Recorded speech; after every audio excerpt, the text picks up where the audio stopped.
Hello, welcome back to Caves of Cud. We are going to be playing Caves of Cud this week.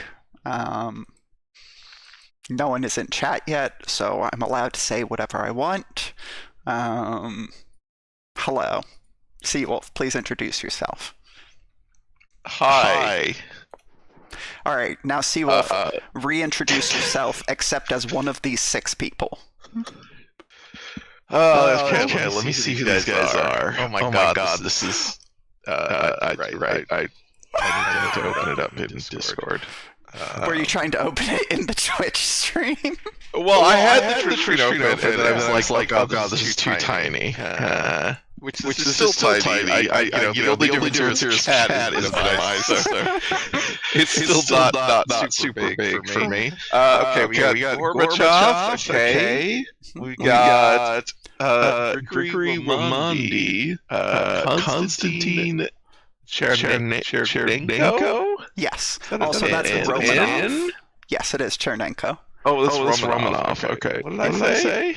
Romansky, I think? I don't know. Andrei Gromyko, Vladimir Shervitsky, Victor Grecian. This is the bottom of a scroll? Yeah. Okay, no, it's the top of a scroll. Sorry. I apologize. Yes. I was thinking the gray part was the bottom of the scroll. Was like the scroll bar. No, it's the big green stripe thing.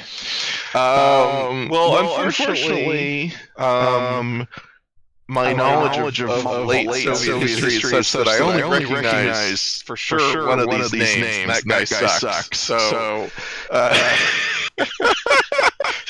Great. All right. I need to change my properties because you're apparently echoing. I'm echoing. Okay. Right. I need to hop out the chat, which I don't remember how to do. Okay, I don't think you're coming through my mic anymore. Oh, that's good. Yeah. Where the Oh, right. Switch to non-mod settings. God damn it. Okay, Aardvark, how about now? Sounds pretty bad. Before. Yes, that was before. Yeah. Sorry about that.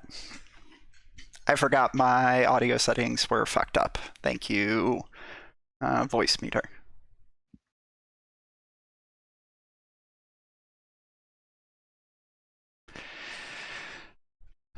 All right, then. So, I was hoping you would know literally any of these people besides Gorbachev. That's unfortunate. I think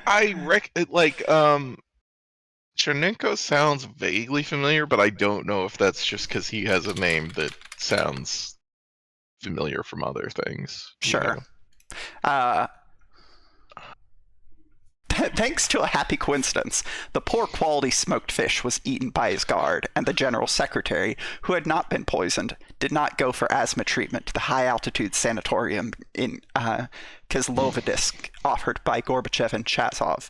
Konstantin Chernenko escaped getting toxico-infection in August 1983, continuing to govern the Soviet Union not from the ward of the Central Clinical Hospital, but from his office in the Kremlin.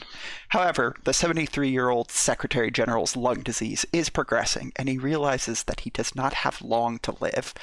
What will he have time to do during this time?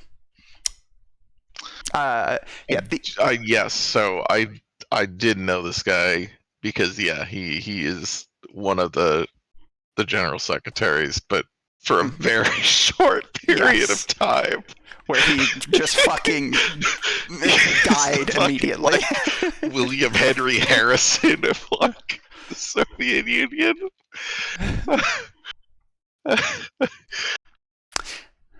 Yeah, so like the profiles for each of these people are some like alternate history regarding what happened to cause these people to come into power to be the general secretary. Or in Chernenko's case, how did he continue to be the general secretary? Fucking die. Yes. So I'll read all of these out because I think they're, neat little things. Grigory Romanov. Being afraid of a highly possible victory for Gorbachev, who was too close to reformist circles, Grigory Romanov decided to postpone his vacation and agreed with Gromyko and Sherbetsky that in the event of Chernenko's death, they would support his nomination in exchange for allowing moderate reforms while steadily maintaining the socialist system of the USSR and continuing the current foreign policy course.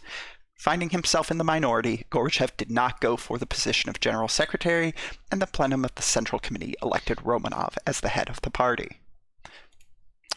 Gorbachev is what I am pretty sure is essentially the historical route.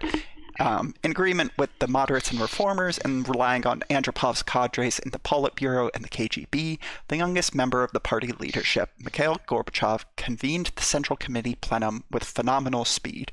His rivals had no time to react. Romanov was on vacation in Plagna and isolated from information from Moscow, and Sherbetsky, who was in New York, could not return in time because his plane was deliberately delayed. In the absence of his opponents, Gorbachev successfully carried out a legal coup. Gromyko, realizing that Gorbachev was unlikely to be able to reform the Soviet Union properly, Andrei Gromyko refused to support him and, overpowering his desire to retire honorably, nominated himself for the position of General Secretary. No one dared to speak out against such an authoritative and experienced politician, and Gromyko was unanimously elected head of the party. However, the 76-year-old patriarch of Soviet politics has serious health issues and will soon clearly become a new participant in the coffin carriage race. Sherbetsky. Yeah, the late. Go ahead. Sorry. No. I was just gonna say, yeah, the late Soviets had a problem, that we in the U.S. are now very familiar with, which is all of their leadership was fucking ancient. Yep. That is something I've been thinking a lot about recently, where I'm just like, we're somehow doing it even more than the Soviet Union did. Where like so many people in power literally just have dementia and are the fucking poster child for oops, I fell and broke my hip and died. It would be comical if it wasn't just an absolute disaster for the entire world. Also, I pulled this guy up, Gromyko, because I'm not familiar with him, and I was trying to figure out what that first descriptor is. Which Wikipedia helpfully explains with the more conventional spelling. He was called Mr. Niet. Mm-hmm. Because he was this is because he was I guess it says because he was he was the representative for the Soviets on the UN Security Council for a long time. Okay. And so was therefore understandably constantly vetoing shit. Yep. That's very funny. that's really funny.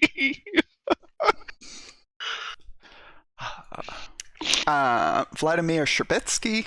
After the death of his political opponent Andropov, Vladimir Sherbetsky took advantage of the situation and successfully framed his nominee Chernenko, convincing Chernenko to return the loyal Fedorchuk to the position of chairman of the KGB. Having all the power of the state security agencies behind him, Sherbetsky was able to gain enough political influence that after Chernenko's death, that neither Gorbachev nor Romanov nominated themselves, but also supported his candidacy for the position of General Secretary of the Central Committee of the CPSU. Grishin, Gorbachev's conspiracy failed. Gromyko refused to support his candidacy despite pressure from his own son. Sherbetsky, warned by his people in the Central Committee apparatus, managed to return from the USA. Having united the conservative moderate faction, they nominated Viktor Grishin to the General Secretary of the Central Committee. As a guarantee guarantor of maintaining the course towards the stability of developed socialism. Gorbachev had to retreat, and the plenum of the Central Committee elected Grishin as the head of the party. So yeah, each of these characters is actually, regardless of who you select, outside of maybe Chernenko, will show up in the game as like politicians with political power, and like a number of them will hold positions within the government, which will actually like affect their ability, like both their capacity in those positions and kind of the ability you have to interact with the departments they lead. We also have the ability to just create our own general secretary, which I think is funny, so we're going to do it. Stalin resurrected! He crawls back out of the grave because everyone fucked it up so much. Oh no, don't do that. Oh no.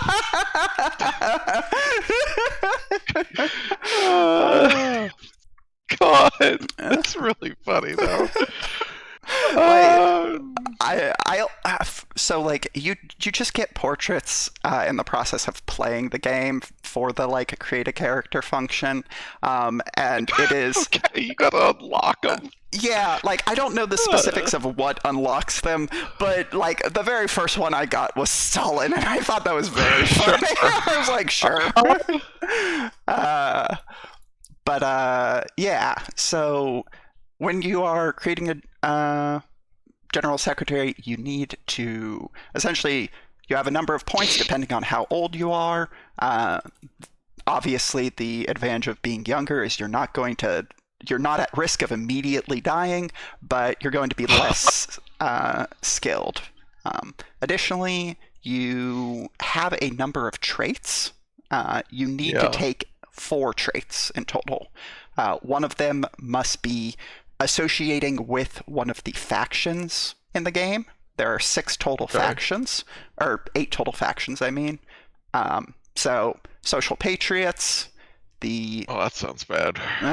The informal socialists, the neo-Stalinists. Interesting. Okay. Conservatives, the moderates, the reformers, the liberal Democrats, and the national Democrats.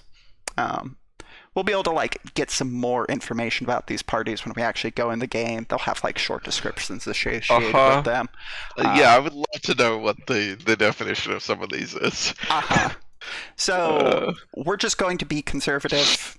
It is kind of the most straightforward. We're not going to be neo-Stalinists with our Stalin. I mean, look, we could be neo-Stalinists. I don't think it would be that much different, because I think we'll largely be able to realign the party around neo-Stalinists and conservatism. Yeah, I'm curious what the distinction between those two is. So yeah, like we have to associate with one of the factions. We'll go ahead and do that. Okay, so yeah, so there are a number of traits that will essentially just be mutually exclusive. So for example, if we are conservative, we cannot be a secret monarchist. We cannot be a dissident because we're aligned with kind of the party line. We can't be a marketeer or an openness activist, because there are certain expectations of political alignment that are going to be there. So, but we can do stuff like be an anti-NATO individual, or we can be Orientalists to try and align ourselves more closely with China. That's a hell of a name for that trait. Oh yes. But yeah, like we have the ability to try and like mend the Sino-Soviet split and like pursue kind of that pathway.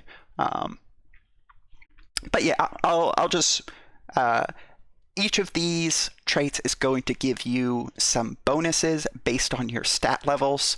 and they will either give you points or cost points, depending on whether they are useful or not. Right. So Sure. we have ascetic, which gives us more income and reduces corruption. Euro Atlantis, which is relationship with Western European countries and the USA, in exchange for everyone being upset with you, basically. Yeah. More civil activity, less consensus unity, less strength of special services, and faction influence. The social patriots. Oh no, that's exclusive to them. Okay. Yeah. Well, they are this is exclusive with them. Sorry. Yeah. And also it just decreases the faction influence for I see a bunch of people. So all those people, just like that, but it's only specifically something you can't do as a social patriot. Which is interesting. Anti-Atlantis, similarly, it's kind of the reverse. You're not going to be able to take it if you sympathize with the Liberal Democrats. Right. It's going to decrease your relation with the U.S., NATO countries, European powers in general. And forgery. What the hell is forgery?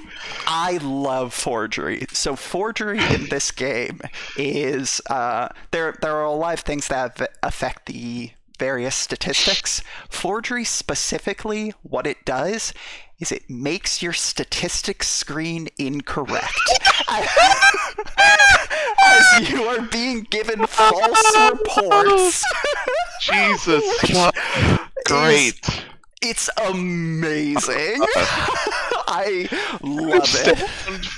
Why most games don't do this, but it is surprising to me how rare it is that something like this exists in a game.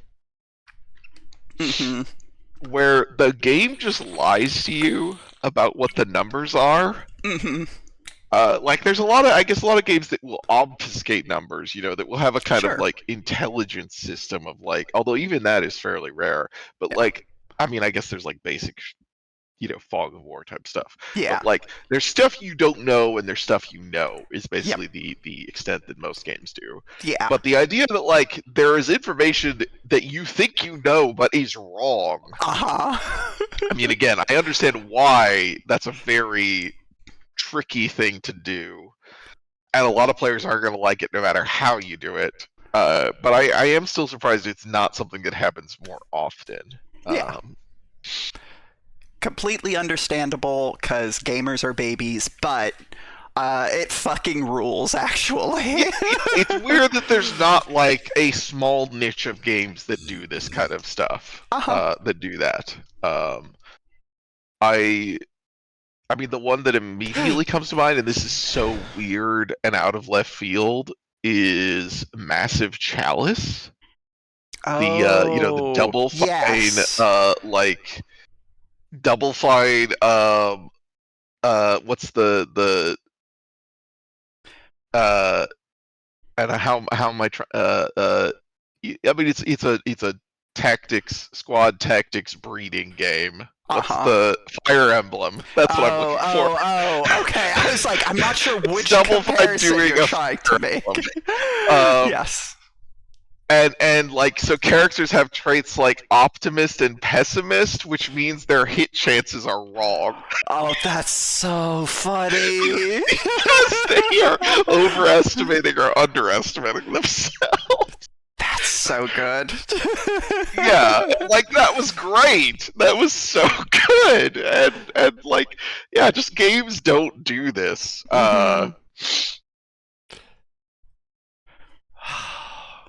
Okay, that's great.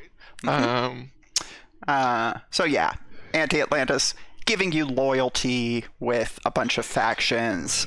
It's increasing relationships with Comic-Con countries, etc. But obviously causing relations penalties with a bunch of people. And right. It is interesting forgeries attached to this. Because corruption, I think... it's a little bit interesting that corruption is attached to it, but I think it is easier to get to just if you're if you are antagonizing the West, I don't know how, like to what level of kind of systems are going on here with like is there active action on the part of the West in response to you? Because obviously, if you're antagonizing the West, like there's going to be more active interference in the form of like intelligence, Yep. like trying to fuck you up and stuff, and that would make sense as you could easily represent that as an increase in corruption of like they're fucking with you more and buying people off and stuff. Yeah. I guess forgery could be similar, but it feels like that is more aligned with the kind of like the kind of stereotype of the Soviet bureaucracy as like lying to itself in order to promote, like, say, like we're meeting our targets or whatever, because we can't, like acknowledge when they're not meeting, we're not meeting them or something. Which obviously that's not to say that didn't happen, but it is pulled out in Western representations of the Soviet Union as something that is like unique and specific to the communist bureaucracy, which is fucking laughable, right? Oh yeah. Like, Absolutely. Like, that's just how bureaucracies work. That's how anyone with expectations put on them works. Like, sometimes they're lying to make themselves sound better. Yeah. Like yeah. It is just the sort of like propaganda of pointing out literal problems that exist anywhere and being like, this problem is unique to our enemies. Yeah.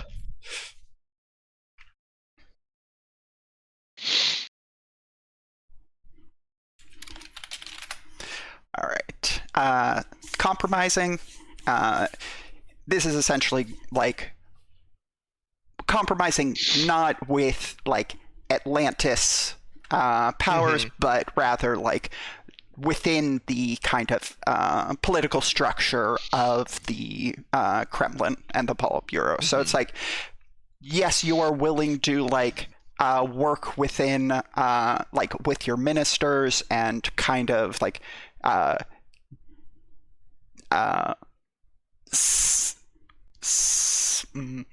construct things such that like the radical opposition that exists within the country is more satisfied, but it's going to cause problems with like your special services.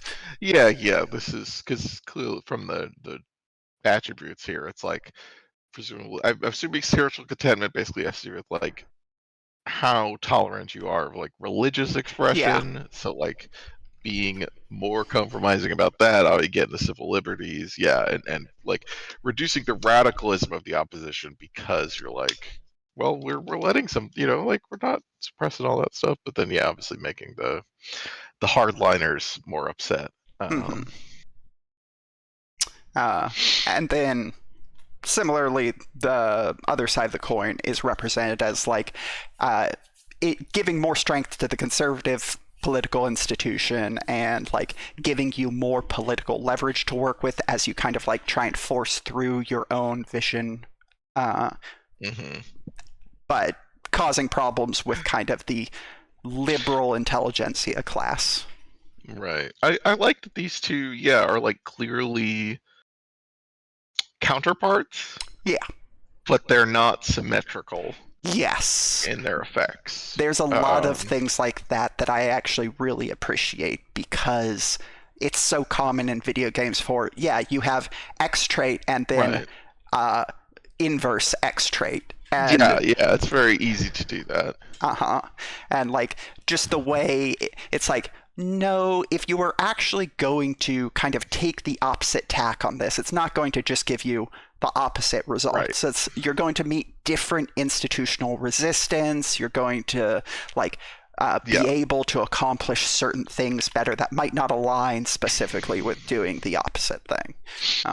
It is in a way that I find interesting. In the same way, like the anti-Atlantis and the Euro-Atlantis, while there's a lot of overlap between these and the sort of like flipping here, it's not perfectly that way. Like with the forgery and corruption levels that we are talking about. People's favorite is just kind of people like you. Kind of everyone is more loyal to you. You have better relations with like people you associate with. Just yeah. Orientalists, we kind of mentioned this one before, or briefly mentioned it, but it is basically attempting to establish good relations with East Asian and Asian countries to leverage like the ability to integrate some of these people into Comic-Con. It's it is what it is. It's just trying to kind of like expand the economic influence in the region. Openness activists, we can't select this one, so whatever. But it is just kind of has to do with various civil aspects. Go ahead. I wasn't saying anything. Oh, sorry. You took a breath in a way that normally precedes how you talk. Oh, sorry. That might have been that I was just I moved in a certain way. Okay.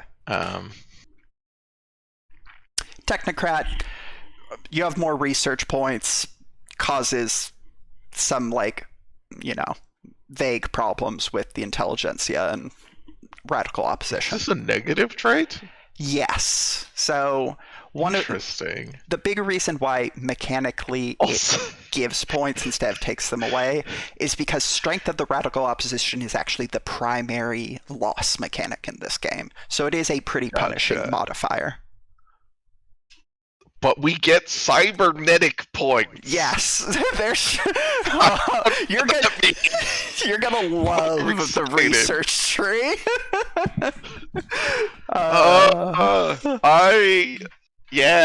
We gotta establish the cybernetic state.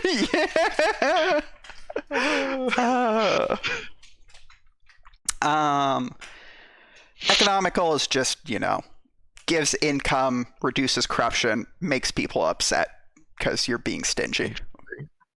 Or I guess even not necessarily being stingy, but you're reducing the amount of payoffs within the system such that the state is actually recouping the costs. No, it is not the same engine as Tropico. That would be very funny. Go to a city builder after God. This? That game, I guess, exists. That's workers and resources. Aardvark, we actually have played Suzerain and we streamed it. And yes, they are in the archives. Mm-hmm. Yeah. I was actually going to bring up, before the stream started, I was actually going to bring up Suzerain as a reference point for Seawolf, but I was like, this game is definitely very much less of a visual novel. It is in the way that I went into Suzerain expecting more of more of a mechanical focus in that game. We thought Suzerain was going to be a strategy game in the way that this, I'm pretty sure, is, because the original Crisis of the Kremlin is, and then we're like, oh, actually, this is a visual novel with very light strategy mechanics. Yes. Which is fine. That game's good. It just wasn't what we thought it was going to be. Yeah. When we went into it. Still had a lot of fun with it. There's an expansion, with a whole different plot and character and stuff for Suzerain that came out. Yeah, I remember when that came out. I think we should probably go back and visit that sometime. But I need to find a time we can get Sonoso and do go through that. I think. Yeah. It's like playing a monarchy rather than the not a monarchy. The vague Suzerain. Eastern European Republic sort of situation. Yes. So I don't know if it'll be as interesting. But I'm still curious about it. Yeah. Marketer. Again, a very funny way of putting this. Have you heard of the invisible hand of the free market? Right. Yeah. Firm hand is a like loyalty trait, kind of like focus on the state apparatuses that both the kind of formal cops and the special cops. And obviously that's causing some, civil liberty problems that, in the way that does. Yeah, Cheshire. Yeah, marketeer. It's still I don't think that's the term I would jump to, but yeah, I mean, I know what they mean. Yeah. It is, you know.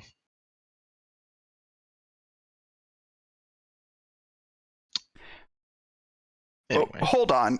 In the new Suzerain expansion, you can give your council members jetpacks and time dilation grenades? I don't believe this. I don't know if you're just joking, but I think that's very funny. A reference to something? Well, Caves of Cud. Oh, yeah. Yes. Sure. Like, I don't think Aardvark is just lying outright, but, I am curious the specifics of what they are referencing. Industrialists, stronger economic aspects in exchange for causing environmental damage. Also not what I would. Industrialist has a specific valence in English. Yes. I assume this game is not written by people for English as the first language. No. Partocrat is, loyalty with kind of a number of different factions, but in exchange it's creating corruption and forgery. It can't be a military advisor. Okay. Yeah, that is interesting to me, because I wouldn't think of partocrats necessarily being excluded from military service. Right, yeah, I guess it's suggesting that somebody, obviously people can be in the party who have also served in the military or simultaneously, but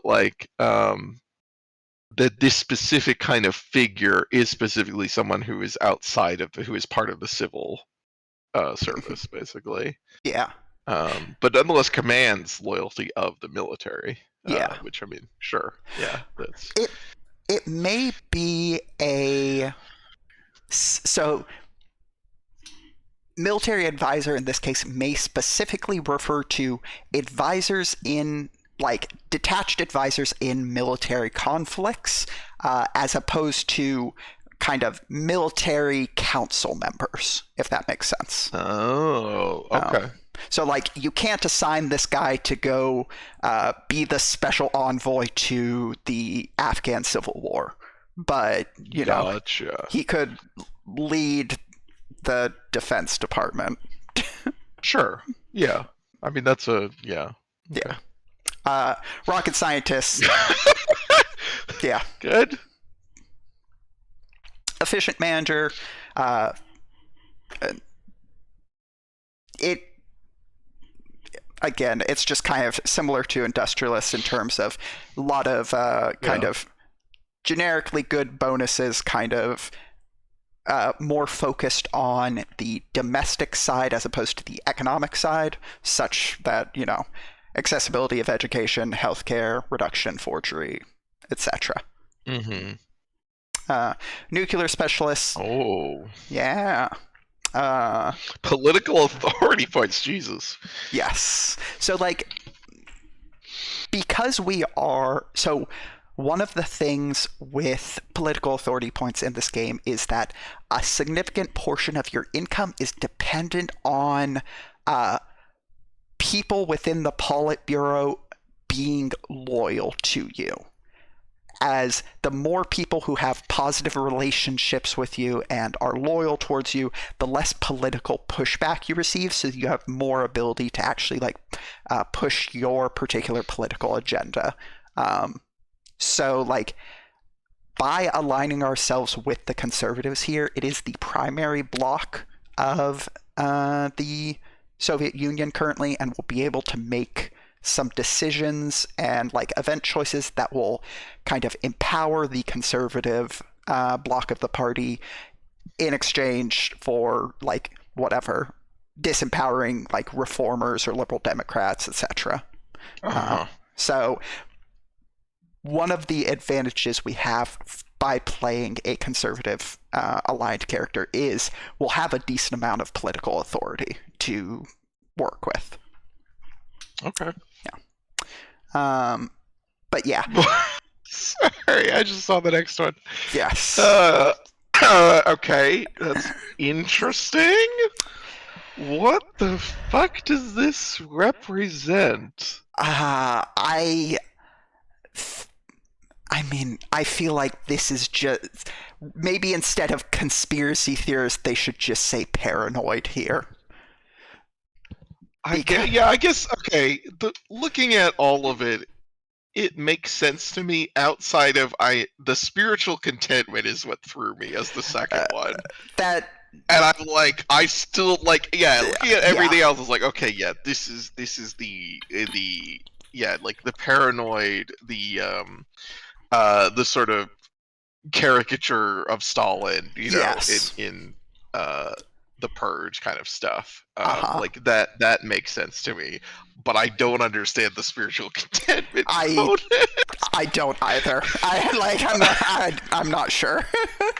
Is that supposed to be a negative that just is like, is that just unintentional? Because if it was a negative, I think it would fit with everything else. Honestly, I mean, it'd still be. I think you could just remove it, to be honest. But yeah, that seems really strange. Everything else, okay. Yeah. Also interesting, it's a big negative, right? Or did it say? It gives 5 points. Like it's a pretty significant thing, and like those are pretty hefty penalties. Right, those are big numbers compared to what we've seen on the other ones, I think. Yeah. So. Maoist. Maoist, okay, interesting. Yep. Have you ever wanted to introduce MLMs to the Soviet Union?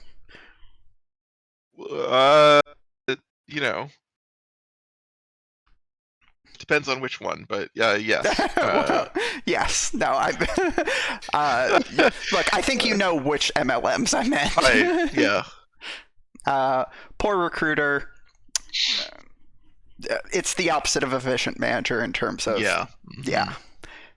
make people slightly more content, but also be terrible at your job. Intelligentsia or happier. Intriguer. Yeah. So this one is interesting because it is essentially intrigue within the Politburo against your fellow ministers. Like it causes you loyalty problems with other people who are intriguers, and kind of just general problems for like the other ministers within the cabinet as you kind of meddle with stuff that's like outside, like stuff that should be in their purview. Right. I mean, I assume this is a general kind of like maybe vaguely like intelligence background trait, because it also fucks with the USA. Yes. No. It's very like this seems like it would be in a like if you were doing a sim of Russia, in the late 90s, like it's a weird sequel to this game, you would give Putin this trait. Oh god, yeah. Hedonist is you're an alcoholic. You get drunk with people, they like you more. You're a big party guy. Yes. Idealist is interesting. Okay.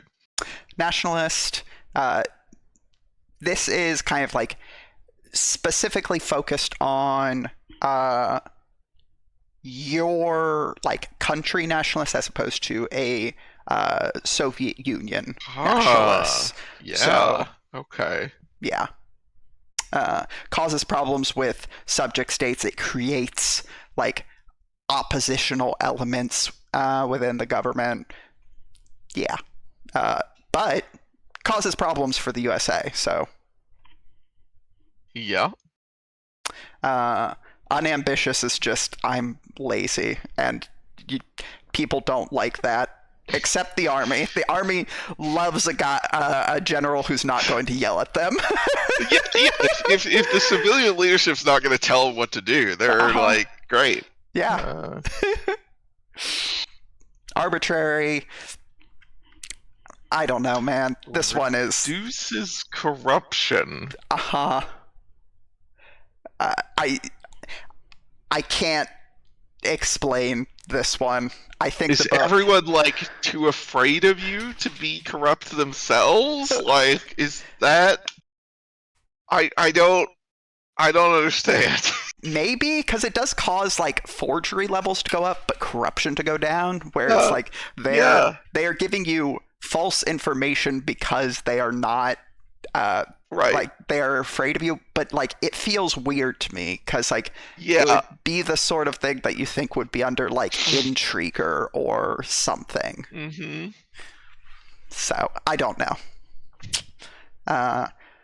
Radical. Oh. Well, no, actually, that still doesn't make sense because I was like, the exclusive one is economical. So if this was like kind of a big spender more, but that's still I still don't know why that reduces corruption. Yeah. Radical. Yeah. I don't know what it means specifically when it says radical in this case.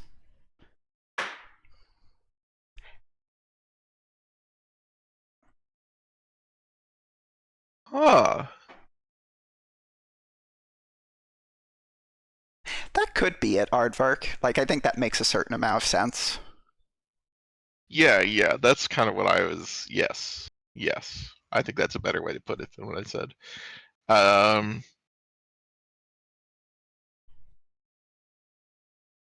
What? Yeah, this is interesting, this radical. So the army's happier and bigger. Military leadership likes Corruption it. goes down, forgery goes down. Causes problems with the USA, but your secret police don't like it. And also the radical opposition don't like Is it. this Trotskyism? Maybe? Yeah, seems very externally focused on the spread of communism. Yeah. Is this permanent revolution? Is that?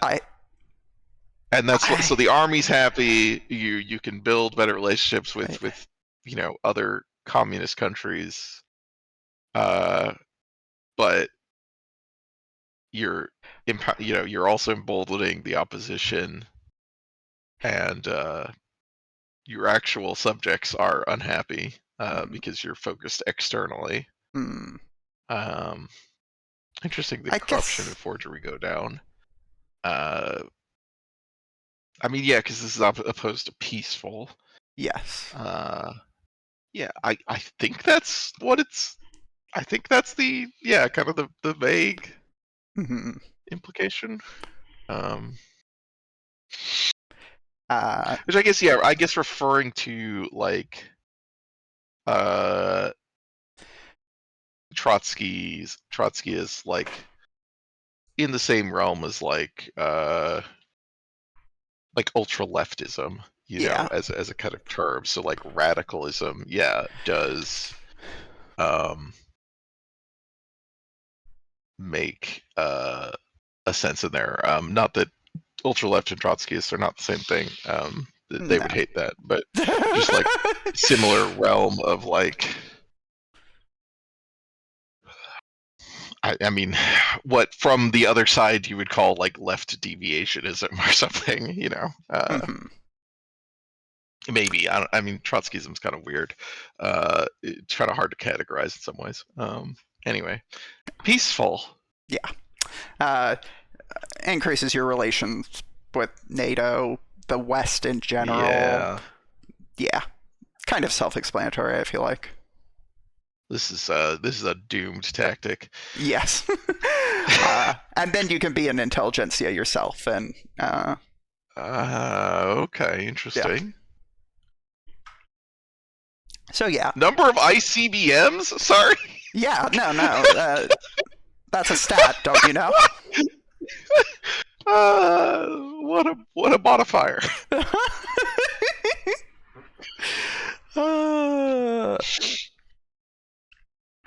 Okay, so what are the traits of your General Secretary here, Seawolf?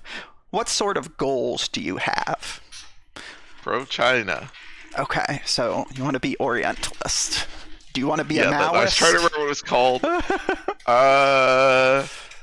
Maybe, yeah. Because I kind of also want anti-Atlantist. Did you say we only get 4? Yes.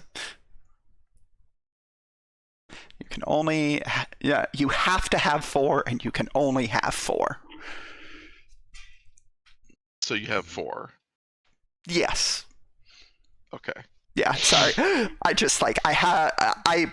Previously I attempted creating a character that had fewer than 4, and they didn't have this warning sign, so I couldn't figure out why I couldn't go forward with making that character. Gotcha. Okay. And you could have more than 4, yeah. Yeah.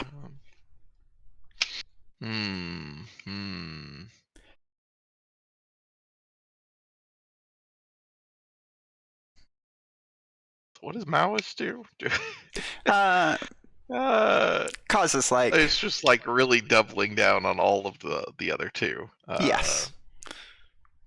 God, that's gonna fuck things up. So where are the points involved? Oh, because they're up there. Okay. Yes. Yeah. So like the points are spent on like your stats in addition to your traits. So you take 4 traits, and then that determines kind of what your pool is to actually spend on stats. Yeah, and you can like become older to get more points, or younger if you want to live longer. Interesting. Can you scroll through them again? I'm trying to remember what. So ascetic. Yep. Compromising and unyielding. Nope.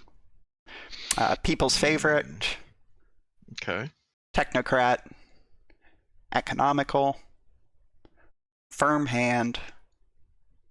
Industrialist. Thank you. Partocrat. Rocket scientist. Efficient manager. Nuclear specialist.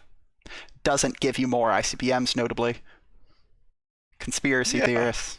It's because it's like nuclear power stuff, but also Maoist, poor recruiter, intriguer, hedonist, idealist, nationalist, unambitious, arbitrary, radical, peaceful, intelligentsia. Hopefully that wasn't scrolling through them too quickly. No. I'm just trying to...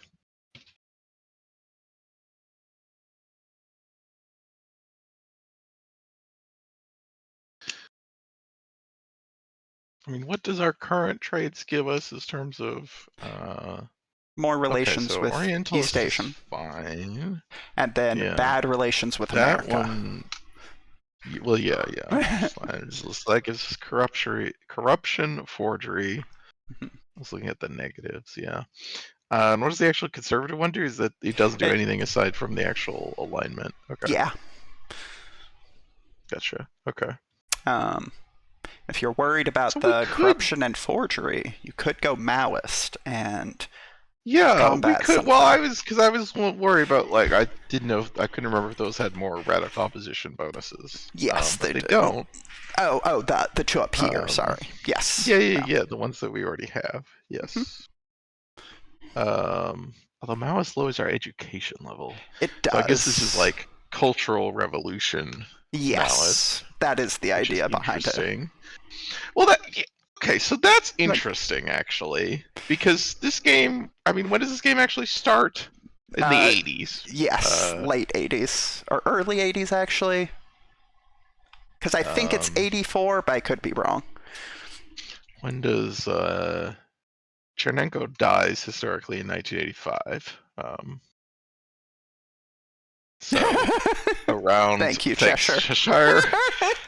Around there. So it's interesting, yeah, to have Maoist, if it is, like, because this is of course the like post cultural revolution, post Deng thing of like, what does Maoist mean? Because it means very different things. I mean, I guess it always, within a certain scale, it doesn't mean very different things. But when you're in a communist context and you're actually differentiating different positions, it means very different things within different contexts. Because if like the pro cultural revolution, like every like that are very anti the reform and opening up, all of that kind of stuff would not be on good terms with China in 1985. No. Like, that would not help you. That would be akin to the Sino-Soviet split, right? Like it's a similar thing in a way of like, where, I mean, there are a lot of like actual geopolitical stuff that go into the Sino-Soviet split, but also part of it is the repudiation of Stalin by Khrushchev and the Soviet leadership that went along with him. And so this would be akin to, in a China, it feels akin to if a China game you had a like Stalinist trait and it gave you relations boost with the Soviets in the 80s, and you're like, I don't know that that's how that would work. Like, I don't. I mean, China has notably, a thing that they have done. It is really separated, not separated, but like they have a much more like Khrushchev in the Secret Speech, when Lacerda wrote his book on Stalin, he titles the chapter on the Secret Speech as like Chapter 2, because you have to talk about it immediately. And he calls it "How to Cast a God into Hell." Like, because he's like, Stalin was so hugely like important to the like cultural, like persona of the Soviet Union, that in order for Khrushchev to make the break with Stalin and Stalin's policies, it was not enough to like dismiss him or to say like, we disagree with some of those things. He had to like render him into a demonic entity, and China, notably post Cultural Revolution, you can imagine them doing that with Mao, and that's not what happens. And part of that is that they deflect a lot of the blame for the worst of the Cultural Revolution. I mean, not deflect, like, I think this is accurate, but like they put a lot of the blame of the worst of the Cultural Revolution onto the Gang of Four rather than Mao himself, because Mao was like very old and kind of not all there for the last years of that. But they also, like, the official like Chinese position right now, right, it has been for decades, is like, what they have like literally a percentage where they're like Mao was like 70% good and 30% bad or something. They're like here are the things that are good and here are the things that are bad. You know, like they have this very detailed like breakdown in the official policy of like these are things that are pro and these are things that are anti. So it is a much more, I guess, nuanced you know, treatment of and he is still, you know, held up very highly compared to, yeah, if you called yourself a neo-Stalinist in the Soviet Union in the late 80s.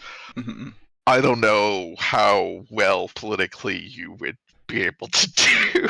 I don't think that's a label that people would claim willingly, even if that was their internal feelings. So it is more complicated, but that's still interesting. Yeah, that it gives you that relations bonus. I don't know.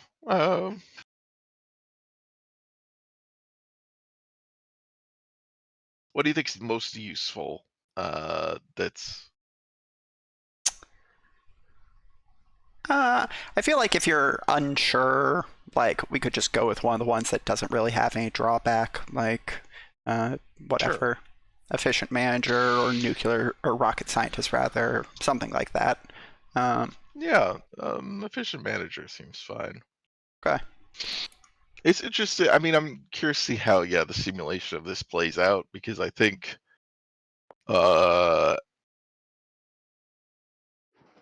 it is. Oh, Sorry, but yeah, this is what happens when you hit next. right. Yeah. I see. I was just like, I am curious to see how this plays out, because I feel like taking like the Soviet Union in like, yeah, this is 1985. Okay. Soviet Union in 1985 is so already fucked. It's hard to imagine how you turn it around. But you know, that's why it's the crisis in the Kremlin, I guess. Yeah. It's not the cool times in the Kremlin. Well, you know, you can imagine a game, a similar game that is set like right after Stalin's death, for example. You know, Yeah. that is like, where does the Soviet Union go from here? And your possibilities there are a lot more open. Yeah. In terms of routes you have to success over time. Yeah, I mean that then you are not in crisis, but it is a big like open. It is a big like turning point for the Soviet Union. Still, you can still set a game in that thing and make it interesting, but yeah, it's not a crisis in the same way that this is. Yeah. So, this is just whatever default screen. Got this is a Mercator projection. God damn it. Got the countries that are aligned essentially with NATO in blue here. Countries that are aligned with the Warsaw Pact in red, because we are on the military alliances screen. We have a number of different map modes we can look at. Sure. Economic alliances here with like Comic-Con. Is this Comic-Con? Yes, this is Comic-Con. This is the European Economic Community. Show affiliates, or wait, are the pink like affiliates? They are Comic-Con partners. Or yeah, I guess that's sure. Are they right? So I'm looking up. Oh no, yeah, they are. Okay, maybe that is that not. Does that change by now? Let me look. No. Huh. Because Iraq's here.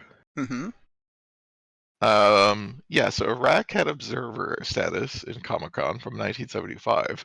Because the other country that I was thinking of that I notably know had the same. I was checking to make sure it was the same status. It is the same status that Iraq had from 1975 forward.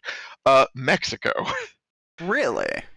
Okay. Yes, I did that's not the thing realize that that. is like Mexico was involved, like had was not a member, but was like a kind of yeah, I guess observer status was the official term, but the same as Iraq in Comic Con, which is very interesting. Looks like a bunch of actually other Central American countries as well, Mhm. but obviously Mexico is the really notable one. Mhm.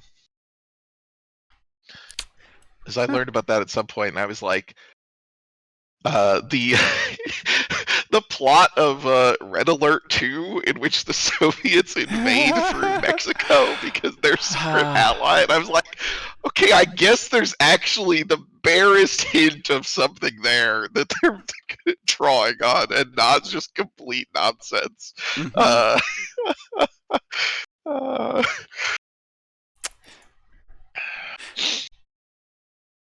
anyway, Yeah. okay, so that's So, interesting. uh, similar to economic alliances, we also have things that denote who we're trading with. Green is actually countries we have active trade with currently. Yellow is countries that we could establish a trade agreement with. Okay. Yeah. Uh, Interesting. and then it's got actual Comic-Con partners in red, or Right. Comic-Con members in red, Comic-Con partners in pink. Yeah, yeah.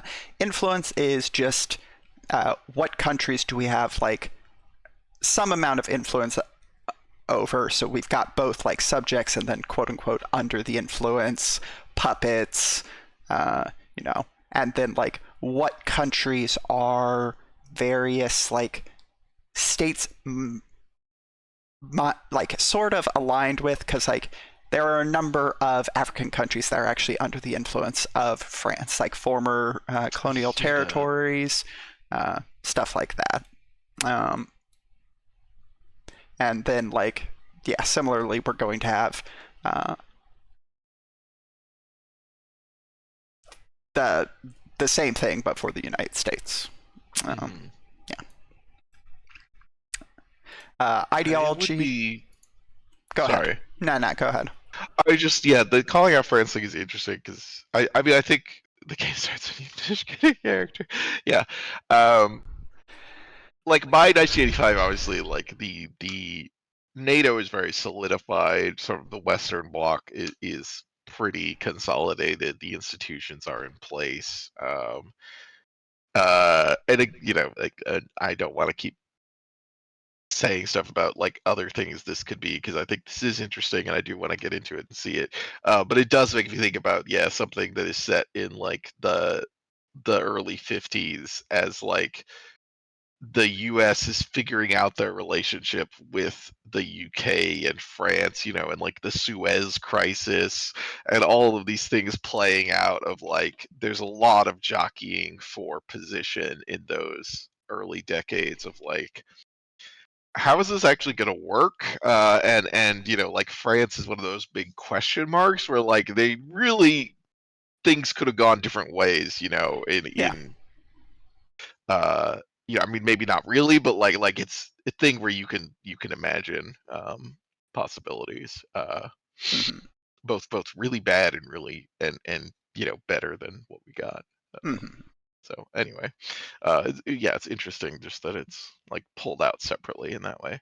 Yeah. Um, Um, yeah. And the ideology screen gives you a kind of like idea at a Uh, glance of what the various ideologies are that are currently like leading various countries. So, like, red is just going to be most closely aligned with us, and conservative socialism, sure. yes, Liberal conservatism. mm-hmm. I mean, yeah. It's just, Yeah, like uh, it. It is no, these are using fair. It's just conservative funny. in the sense of like Yeah. most aligned with the institutional powers of the various ideologies Right. leading the power blocks. So Hmm. yeah, um, Yeah, I guess in Western discourse, a lot of times we would call it orthodox, so like yes, Marxism. hmm But I think conservative probably does make more sense actually as a way to describe it. Mhm. Oh yeah, so Yugoslavia is that the socialist reformism? Okay. Yes. Yep. Sure. But, That's fair. and yeah, like they're left nationalism countries, right populism, socialism with national specifics, liberal conservatism, market authoritarianism, liberal progressivism, social democracy. Yeah. Okay. Look, very appropriate for Chile at this time. I know. Yeah. Okay. This is what is China labeled as? Socialist reformers. Okay. Yeah. Okay. Yeah. I mean, I guess broadly, sure. Because I think Allende was assassinated in was it 94 or 84? I mean. No, it's in the 70s. Was it? Okay, I'm sorry. Either way, this is still going to be under the dictatorship at this point. Yeah. 73. 73, okay. Yes. I couldn't remember the exact year. I can tell you the exact day. Yeah, I can too.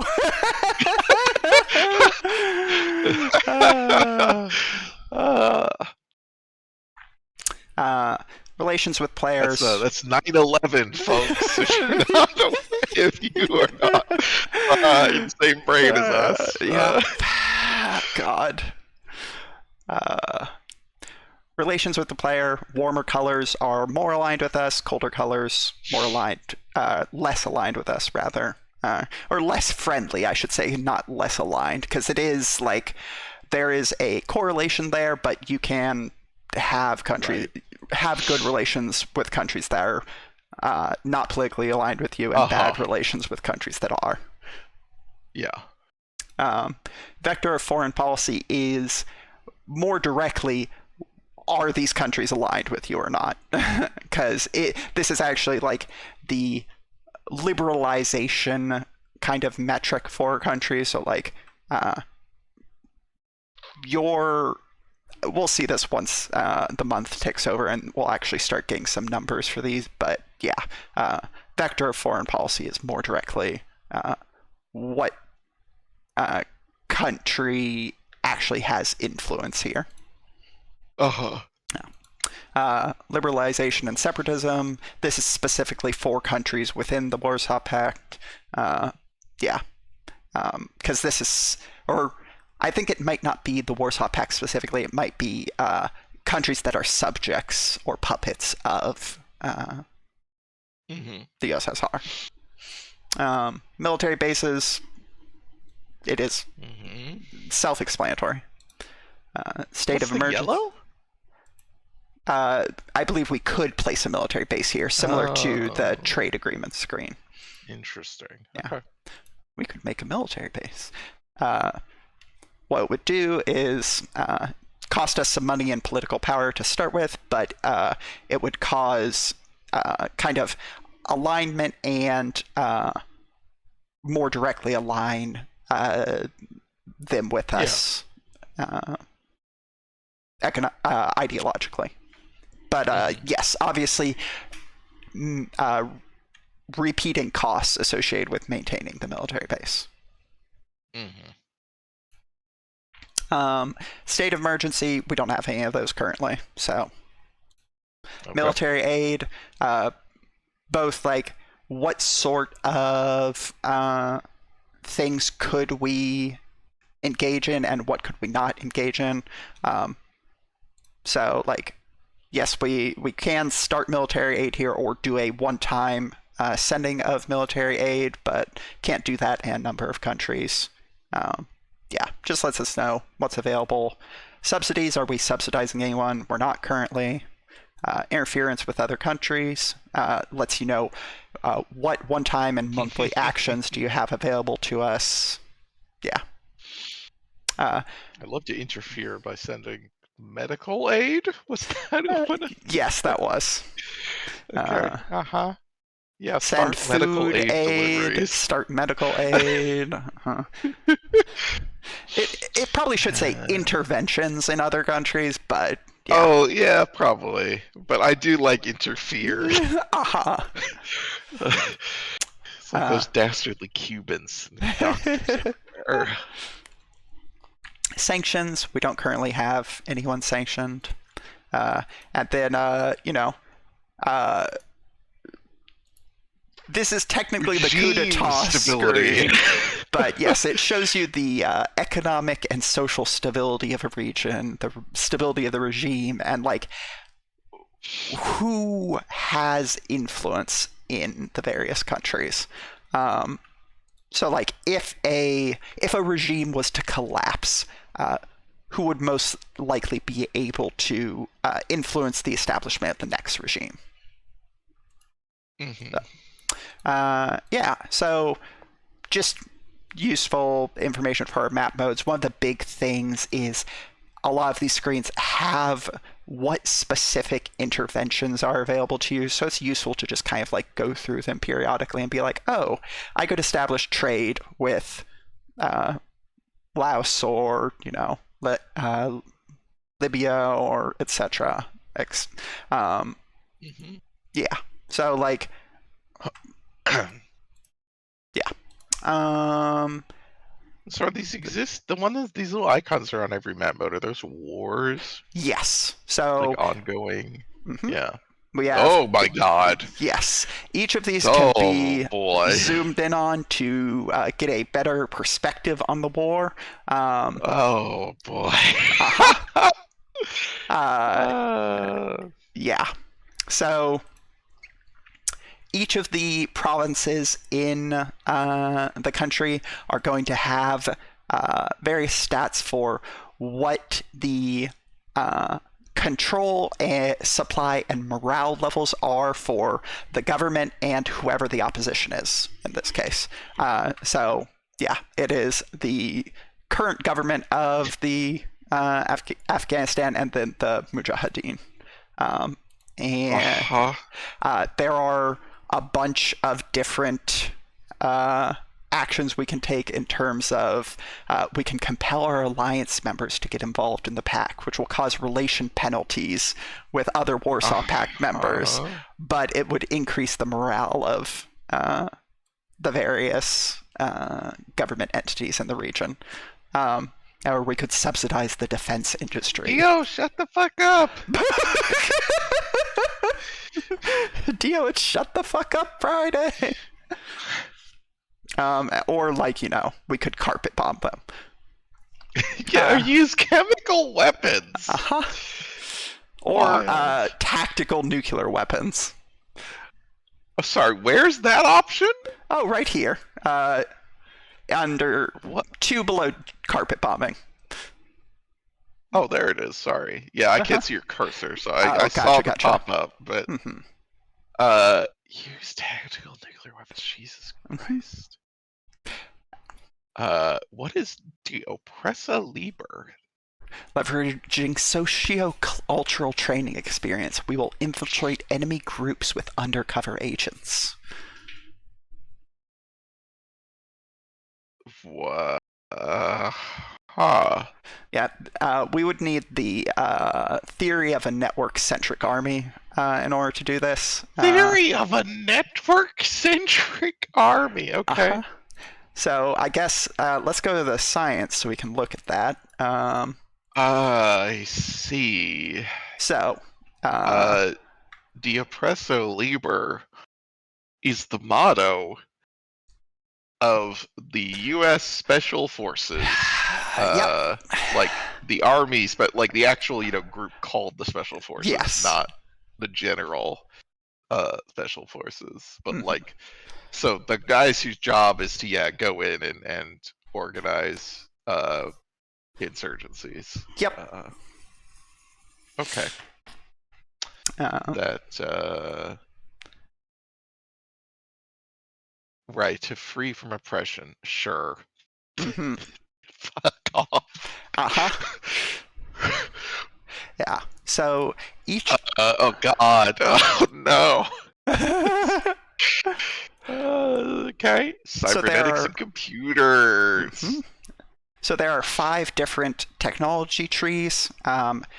So for most of them, what it is if you start a branch until you complete it, the secondary branch in that tree will cost more to research. So it's a scenario where, like, if you get modern computer architectures, you can still get mass implementation of computing centers, but it will cost more unless you finish the tree.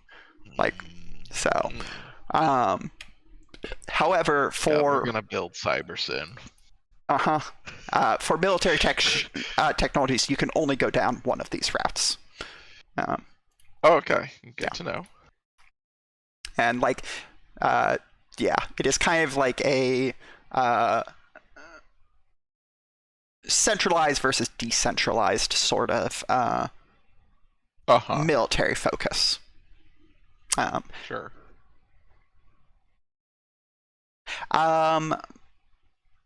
Cheshire, I'm pretty sure the answer is yes, but I'm not 100% certain because normally I just don't bother researching both the trees at once. So, not 100% sure. I believe the answer is yes. So we have computers and cybernetics. We have space technologies, agriculture technologies.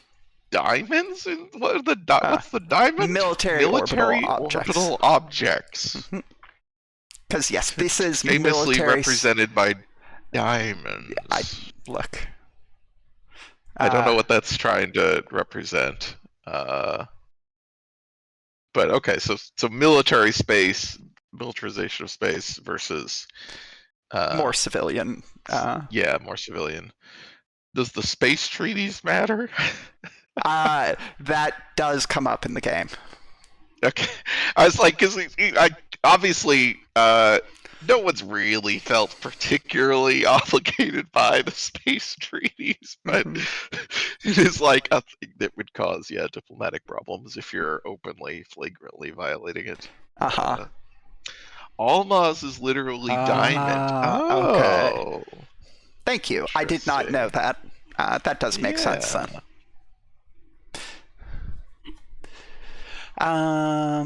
Then agricultural technologies, military tech, and atomic tech. One of the things we will be doing is nuclear power versus weapons. I believe that is correct. Yeah. Jeez. Oh, hypersonic at over there on the military. Sorry. Yes, hypersonic warheads. Hypersonic. Interesting.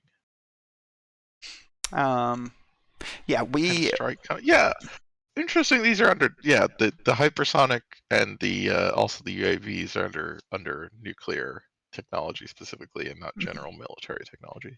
Yeah, I think it was because of the focus of the military technologies here being kind of institutional decisions as opposed to like the development of specific systems. More like so like I mean, I think it's not why unreasonable to say that like hypersonic missile technology exists in large part, due to efforts to advance nuclear deliveries. Even though we have the US doesn't. Other people have hypersonic missiles that are not meant to, deliver. Well, they are capable of delivering nukes. That's not what they're being used for. And obviously similar with UAVs.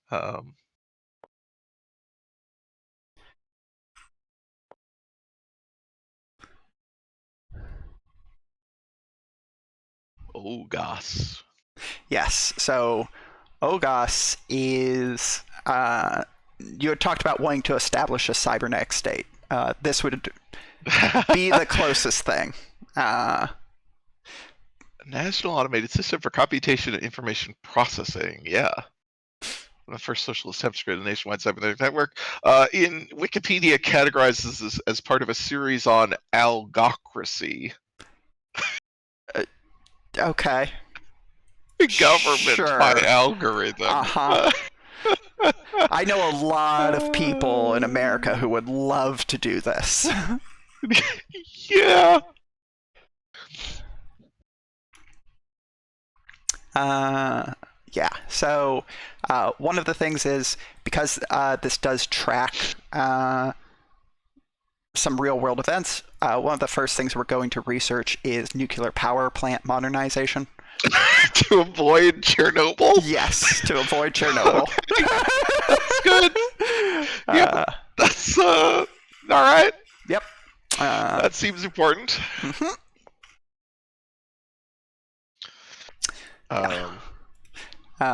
I will be right back. Sorry. Okay. I will actually also be right back then.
All right, I'm back.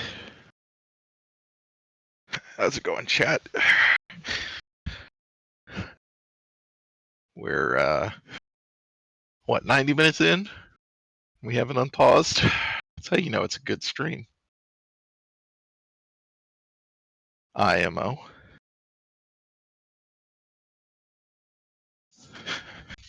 I wonder how long it was until we unpaused on our Victoria launch stream.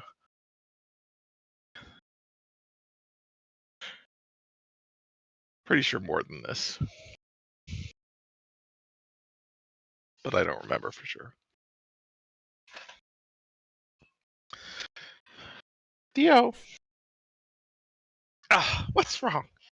You wanna say hi?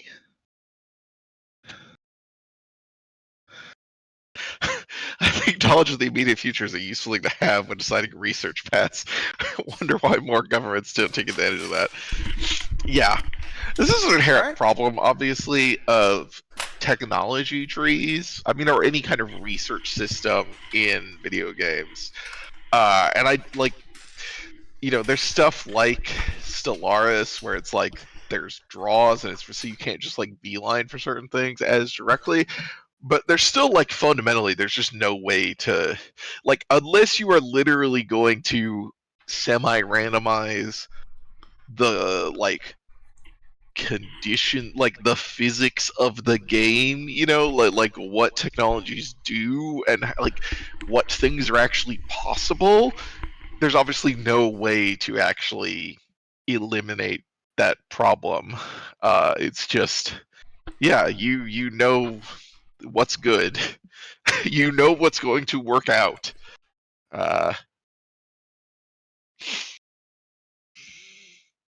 I'm back. Hello. Yeah. So, oh, drink some water real quick there. So before we make too many other decisions with regards to research, one of the things that should be noted is that science points are broken down into 4 separate categories. We've got military, cybernetic, physics, and civil.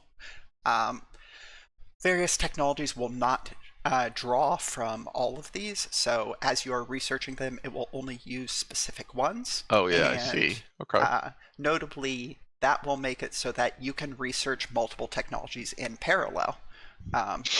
So, Right. because we are currently only using the physics points in our research of the proton collider, we can add other technologies to the list that make use of the other points. That way we're not, like, quote unquote, wasting that science each turn. So for example, we could like do an integrated food supply system, and that would let us Environmental engineering. Yeah. Yeah, what are the 2 agriculture paths? So integrated food supply program, dual purpose crop breeding, plans for transforming nature, environmental engineering, and development of previously unsuitable land. This is sort of the I would call this the more environmental geographic engineering program, and this is kind of the like genetically modified organisms type focus. Oh, interesting. Okay. Yeah. So it's like that's an interesting distinction. Like, I think it is a like a very real one in terms of like the path you are pursuing for the purpose of like whatever, addressing agricultural issues in terms of either genetically breeding certain types versus making like changes to ecological. Yes. Yeah. Yeah, it's easy to imagine a like again the kind of like I don't know. Like there's lots of different ways of looking at agriculture that in sort of discursively, and that these are both just like really large scale transformative. I mean, obviously this is the tech tree, so like that is kind of what it's going to be. But there's not a like do normal agriculture better more efficiently. Like both of these are just massive human engineering projects at the end, and it's in ways that a lot of people are opposed to, and that's interesting. That it's like, yeah, these are your ways to go. Obviously, you could just not do it, I guess, but like, I don't think there's a plus side to not doing it. Yeah, one of the major things that technologies do in this game, rather than just kind of like giving you generic bonuses, is it gives you access to decisions. So decisions are pretty notable things, and they are giving you like various modifiers that are going to be important. But additionally, what it's doing is addressing specific modifiers that currently exist in your country. So to go back to the agricultural technologies for a second, let's look at integrated food supply program, which gives us the decision to adopt a new food program. This one specifically just gives us an event where we will like make a one-time decision that may provide a continuous modifier, but like it is one that is like not going to have like preset things like a number of our other decisions. But if we go down to dual purpose crop breeding, rather, it is going to have the permanent modifiers like I was mentioning in terms of, it's always going to make our agricultural better. It's making the accessibility of essential goods more available, and like it's costing us some upkeep in terms of like continuing to prioritize these is like costing subsidies essentially, and it's causing like ecological problems as you know, sort of the prioritization of agricultural land at the expense of the local ecology is developed. However, what it also does is a lot of these things will have impacts on specific modifiers. So we have a number of modifiers that exist at the start of the game. Let's see, is it special? Yes, so empty shells in regions is one of the notable ones that we start with. This is, okay, it doesn't give us a kind of like a descriptive blurb text. I can't remember if it did, but like what it does show is this is the current level, and for every 100 like value points, it goes up a level.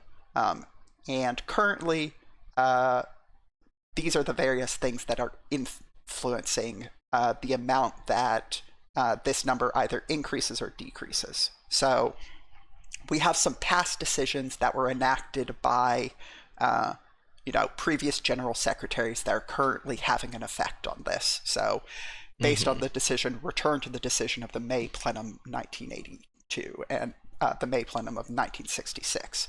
Both of these are addressing some of the like shelving problems we're having at various like grocery stores in terms of accessibilities of essential goods, and like other things that are affecting it are like how many members are integrated into Comic-Con. As we integrate more members, it gives us access to more goods that are kind of shared between the market to address the like unavailable nature of certain goods. So it's like it's reducing the empty shelves problem. But then like at the very bottom, the ones in red, it's showing these are the things that are currently causing it to grow. One of the things that will happen is for many of these modifiers, as the level goes up, they will become self-reinforcing problems where if there are not enough goods on shelves, people will buy out the goods on shelves, which will cause the problems with the lack of goods on shelves to become exacerbated. Right. So addressing these sorts of modifiers are pretty important because they can spiral out of control. One of the first things we are actually going to try and do is address the empty shelves in the regions, specifically because it's providing some really rough penalties. So just the modifier itself is giving us increased civil activity, stronger radical opposition, reduced consensus unity, and reduced self-fulfillment. And those are like pretty notable decreases or increases to all of those. And then some of the decisions that we had instituted previously are causing their own problems, where it's increasing forgery and corruption levels due to the 1966 plenum, and decreasing basic income and increasing the power of the reformers and liberal Democrats for the 1982 one. So yeah, like researching some of the agricultural technologies to address this is pretty important. Similarly, livestock shortage, also one that starts out pretty high, but we have importantly, a decreasing modifier on this. So it is actually receding currently. Notably, okay, that's good. Some of this is from the import of agricultural goods, which we will get to when we get to the budget screen. But yeah, we need to do some stuff to address these issues, and like the fact that we have a livestock shortage is creating an upper limit on the values of certain statistics that are negatively affecting people. So the fact that we have an upper limit on the level of luxury available at 52 due to the lack of livestock is causing other problems that are not represented here. Yes. Yeah. This is a big problem. Yes. And then labor shortage is special, specifically because this modifier doesn't take effect when the employment level is below 100%. This only becomes an issue once you reach full employment. So there is the incentive of, I need to essentially not employ everyone, or else we will start having issues in where we are just facing a shortage of workers available. Yeah. Okay. Interesting. Yeah, and like again, this is currently growing because we have a conscription policy that's forcing people that could be working into the military instead. Yeah, and then so these are just things that are very important to keep track of. We also have modifiers in other categories. So, for example, the Cold War. The Cold War the is president of the United States. Did you know that the current president is Ronald Reagan, and he is causing all kinds of problems? Yeah, no shit. Yeah. God, he's sabotaging our cybernetic research. It's wretched. We need to get this guy out of office. How dare he? Yeah, so like, there's nothing we can do directly currently to really change who the president is. Of the moon! Yeah, baby!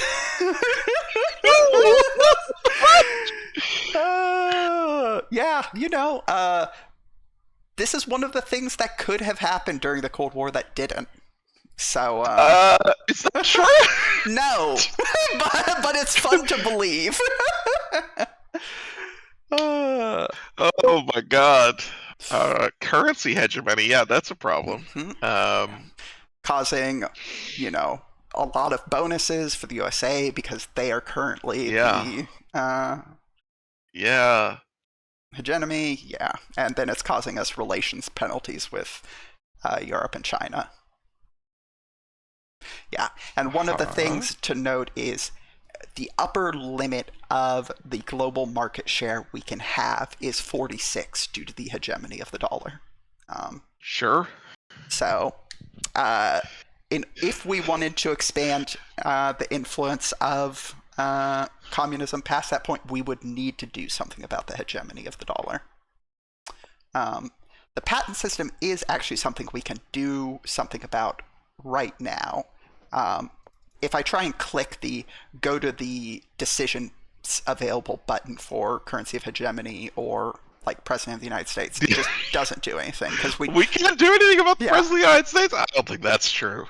We can't do anything about via decisions. Okay. However, we do have something we could do about the patent system. So like, this will give us an option to change how we feel about the patent system. Currently, we are engaging in formal participation, which what it does is gives us accessibility of healthcare levels, accessibility of essential goods, etc. But it's costing us some money, and it's decreasing the power of our Secret Service. However, we could just withdraw from the patent system, and those negatives would go away, and all it would cost us is some relations with the Western European countries and the USA. So, what are they going to do about it? Yeah, exactly. And like, we could enter full participation if we wanted. Oh, we're not fucking doing that. No, we're not. That's harming our research. We are anti-Atlantis here, so I think we should withdraw from the patent system. I agree. We have withdrawn from all global organizations that are in any way linked to the protection of intellectual property. Now our hands are untied and we can openly engage in quote-unquote borrowing technologies. However, on the international stage, few have appreciated this. I don't that's true. I don't think most of the planet gives a shit. Yeah, I mean, that's why it's specifically the USA the actual modifier is the Western countries of the US. It's like, that's... But yeah. So I guess it's true they don't appreciate it. They probably don't care. Exactly. Don't have an opinion.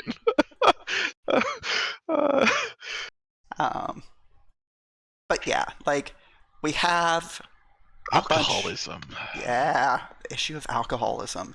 It's decreasing our competitiveness. It's causing healthcare problems. It's causing law and order problems. Unfortunately, we can't do anything about that right now. So okay.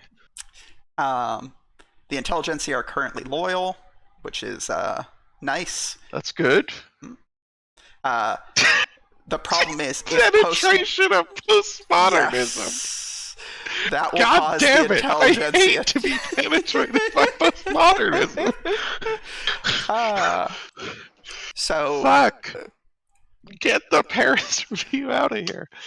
This is the other side of the technology tree, the penetration of postmodernism. So one of the branches listed in here is actually the American scientific achievements. And this does things like the second wave of unscientific philosophy. No. Or the postmodern model of society. Oh, no. The creator died, and reality died with him. The very notion of truth was rejected by the dead, and nothingness was mirrored in everyone's mind by images of the desirable. The thing in itself took on the guise of the thing in nothing and drove its spearhead into the underbelly of the remaining shards of reality. Wow. It's good. No, it's bad. Well, no, the writing is good. I know. So yeah, this is, obviously, all of these technologies causes us problems in some way. Second wave of unscientific philosophy is going to increase the influence of Americanism, which we don't want that fucking shit. No. Wait, so postmodern reality, is followed by the World Wide Web? Yes, it is.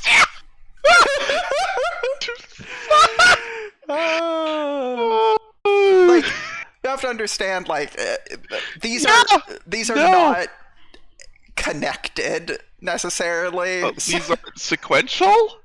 They are sequential in that America has to research them one after another, but like, unlike the agricultural technologies where like these things are more directly related, this is just, they are researching all of these things. Yeah, it's just like gotcha.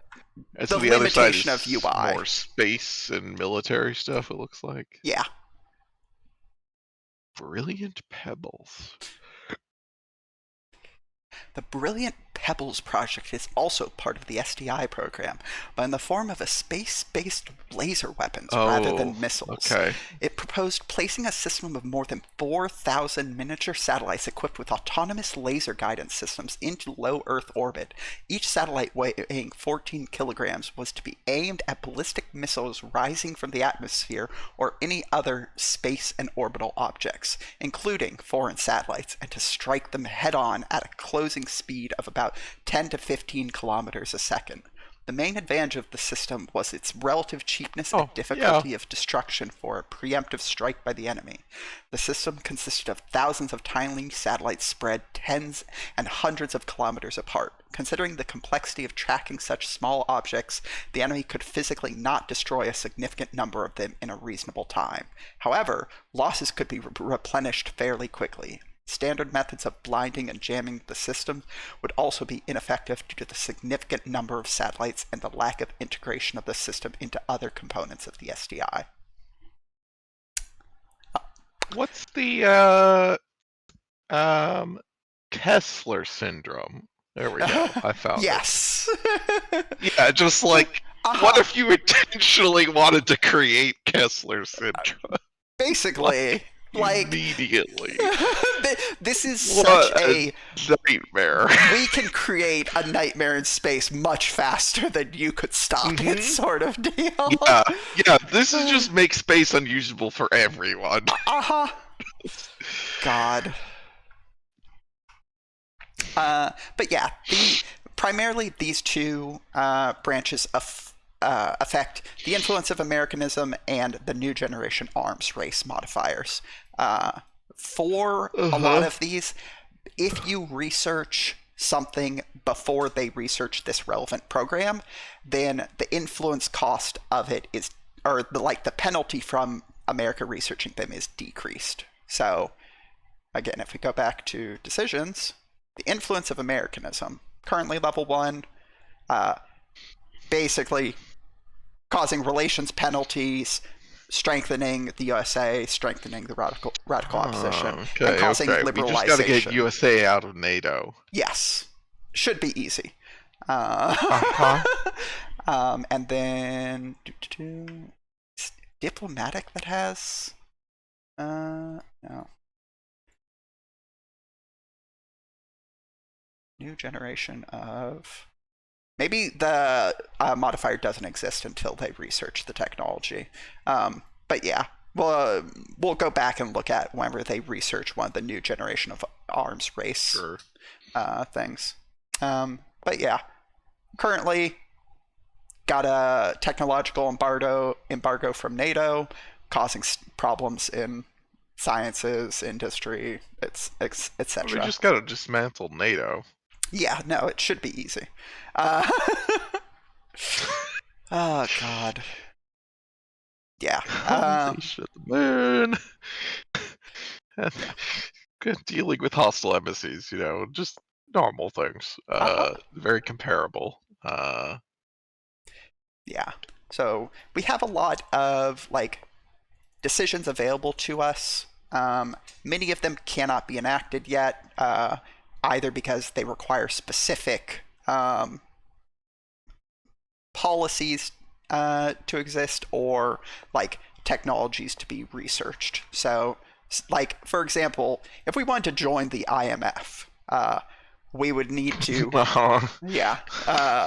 we would not need to no longer be a planned economy. We would need to change our migration policy, change our price policy, and change our trade policy. So we would basically have to fully liberalize in the sense of adopting market liberalism. And additionally, we would either need DEFCON to be at level 5 or there to be independent elected courts. So yeah, obviously some of these we are not going to ever choose, but they're things that are theoretically available to us. Right. Yeah, you could resolve the crisis in the Kremlin by just destroying the Soviet Union faster. Yes. Also, another modifier that wasn't under the political or under the special one, but exists. It's the housing crisis. Doesn't have an effect until 6 years in the future, roughly.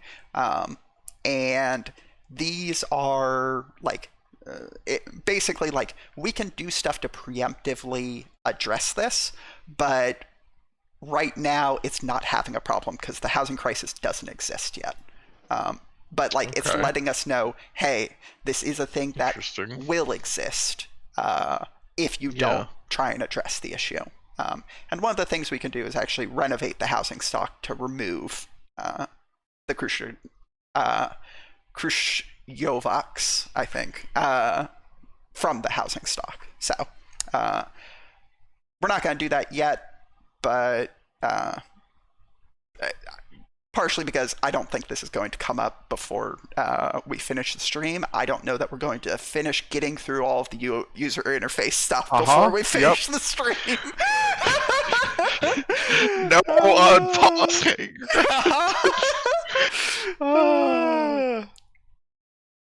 But yeah, like, these are all things to keep an eye on and potentially address. One of the things I would like to address is the conscription of students into the army.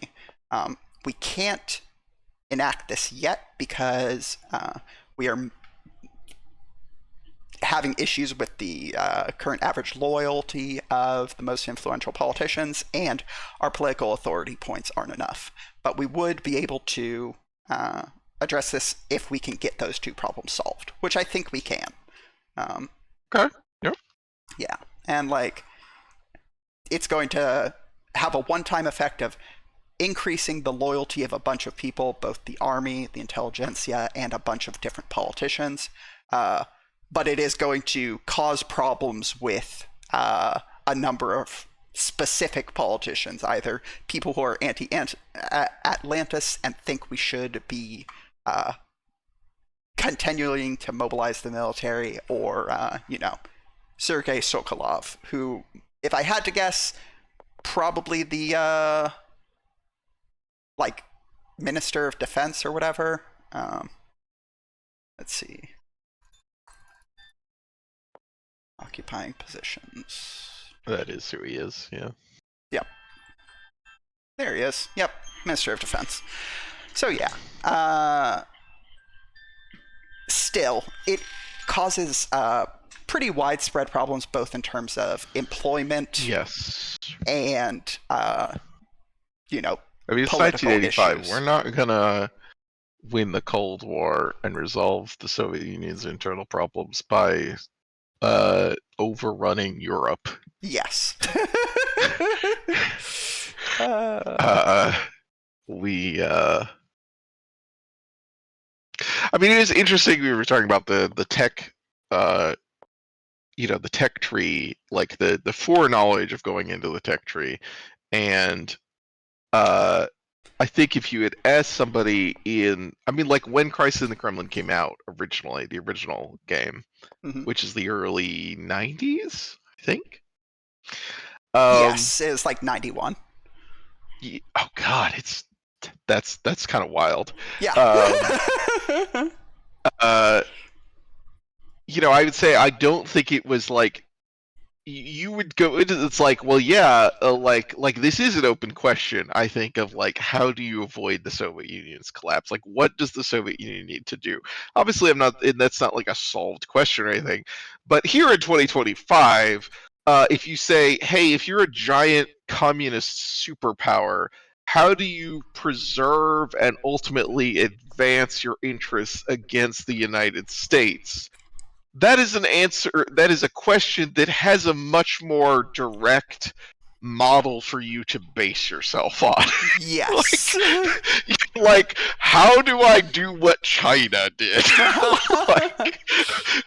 Which, I mean, a lot of what China did was look at the Soviet Union and say, how did they fuck up and how do we avoid that? They were in this position, yeah. But yeah, they have clearly been a lot more successful.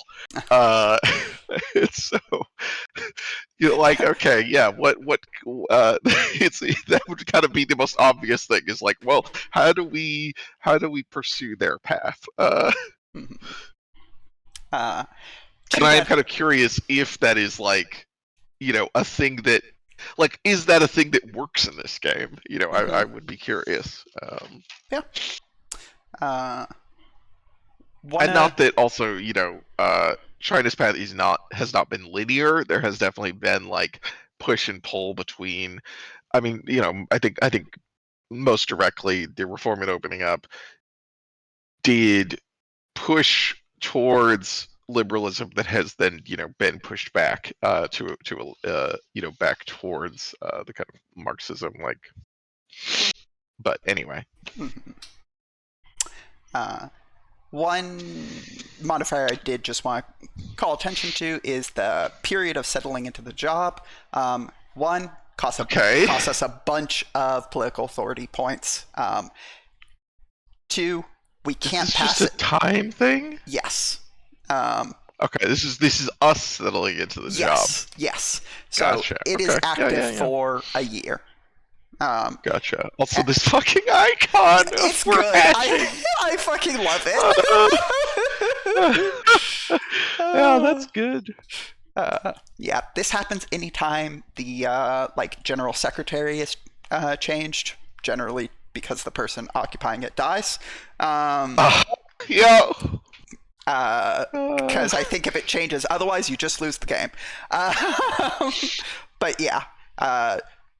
Really annoying because you just don't have access to all of the levers of power. It means you're stuck working with people who are currently in positions that you might not want to. Like, let's say Gorbachev, who really hates us, or Ryzikov. But yeah, we can address this in times to come, and because we went with the conservative faction, the majority of people in power right now are either moderates or conservatives. The only one who is really notable is Gorbachev. So if we have the opportunity to replace the second secretary of the Central Committee, I would like to get rid of them. They may be good at their job, but also they're an asshole. Yeah. Also, I couldn't see the portrait that we had before when it was small. I could tell it was Stalin. Why does this look like Stalin as a priest? I think that's maybe just the shirt. But it's the white collar. Yeah. Beneath, yeah, I see it. I get it. And the chain, I was like, wait, what's going on?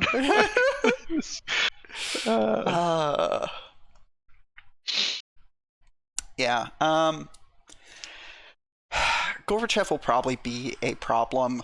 But I think we will get how old is he? Oh, he's 54. He's 54. Yeah, he's not that old either. No. He is one of the youngest people currently in position. So it's it's bad. Also, some of our people are just really bad at their job. Ilyushin is a really bad minister of education. He does not have the stats for it. Jesus. He doesn't have stats for anything. No, apparently. He doesn't. Similar to this other guy, Mishin. Mishin, at the very least, is really young, and people's stats do increase over time. I still wouldn't really want them as the first secretary of the Council Committee, but at the very least, they have the opportunity to grow. In a way that what's the Hammer and Sickle faction? That's just the moderates. Oh, that's the moderates. Okay, that makes sense. Yeah, because this one is the conservatives, right? Yes. Leninist conservatives. I don't think we have any neo-Stalinists in the government, but they do exist. Yeah, and then fucking Gorbachev. Yes, and of course we have a bunch of people who are not currently holding positions of power. Yakovlev is a liberal Democrat, fucking hates our guts, is relatively powerful. They have a decent amount of political power, but they're not going to ever occupy. Start harassment. Yes. Start surveillance. Start conspiracy. What are the drop downs on a conspiracy? What are the options? We could start a conspiracy to improve our relations. We could retire them from their position. Okay. We currently don't have a position, so we can't do that.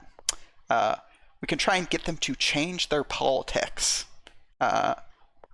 Interesting. We can send them into political exile. Yeah. Weaken their power. We can execute them. Or we can just try and stress them out. Cause stress and malaise. That's different from harassment, I guess. I guess because it's secret. Yes. And like the intention here is to try and get them to fall ill. Like, oh, okay. Yeah. Harassment is That's just, more than stress. Reduce their power. Look, stress causes all kinds of health problems. It does. Yeah, I just, I felt like harassment would be causing stress too. But yeah, sure. Yeah, one of the things that we can't do because we're in the period of settling into the job is we can't conduct training for people, which is fairly nice insofar as like when you have people like the guy who was just 40 years old and like once across the board, Mishan, it would be nice to be able to improve their stats, since like they'll probably be around for a while, and like if we can improve their numbers, like it wouldn't be that bad to keep them in there. Sure. Like their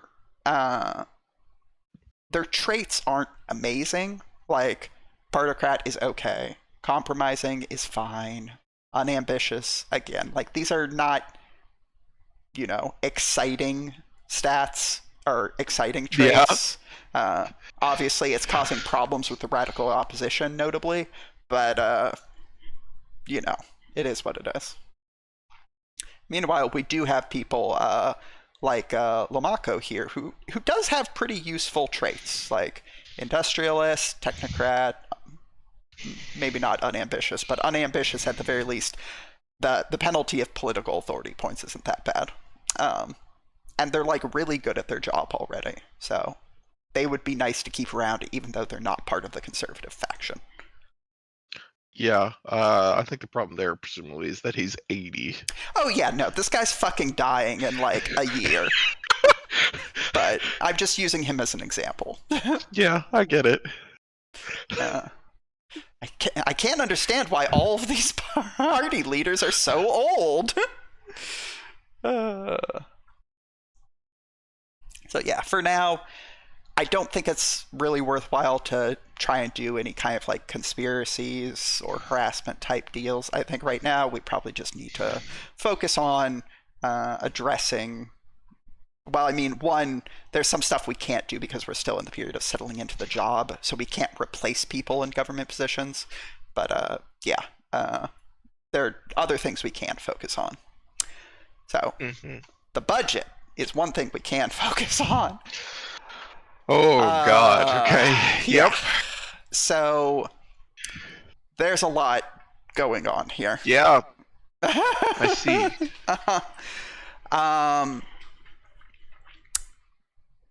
This is essentially all of the stuff here is just what are we spending money on?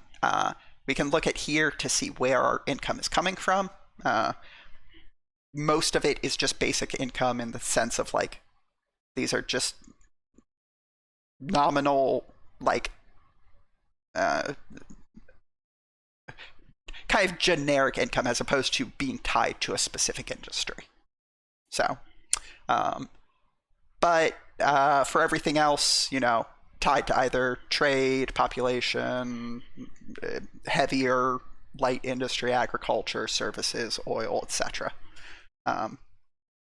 And then these are all the things we're actually spending the money on.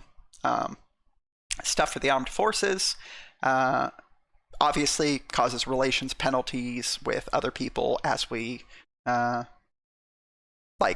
essentially build up our armed forces.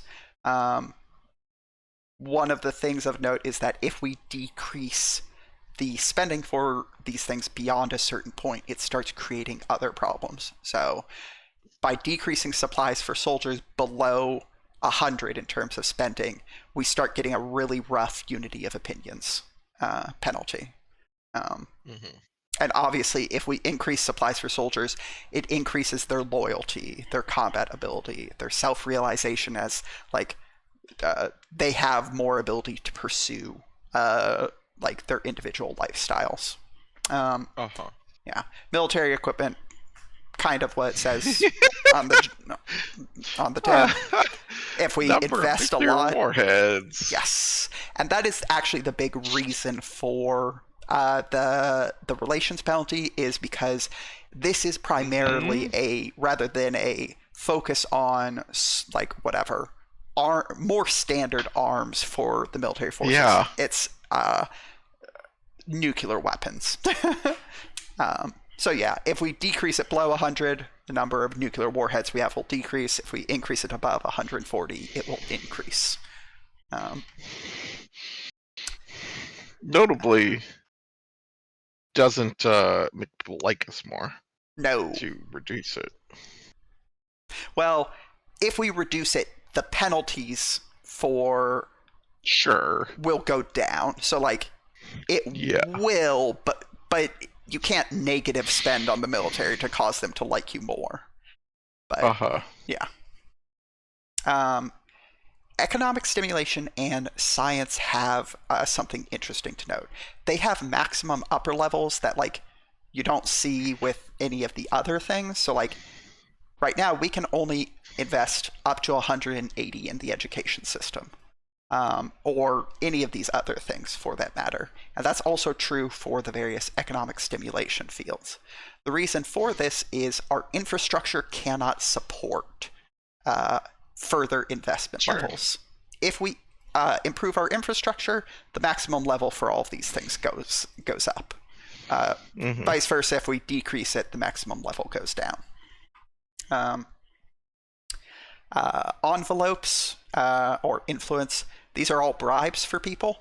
One of the things of note is it causes pretty notable corruption penalties if they are above a certain amount, which makes sense. These are literally just bribes.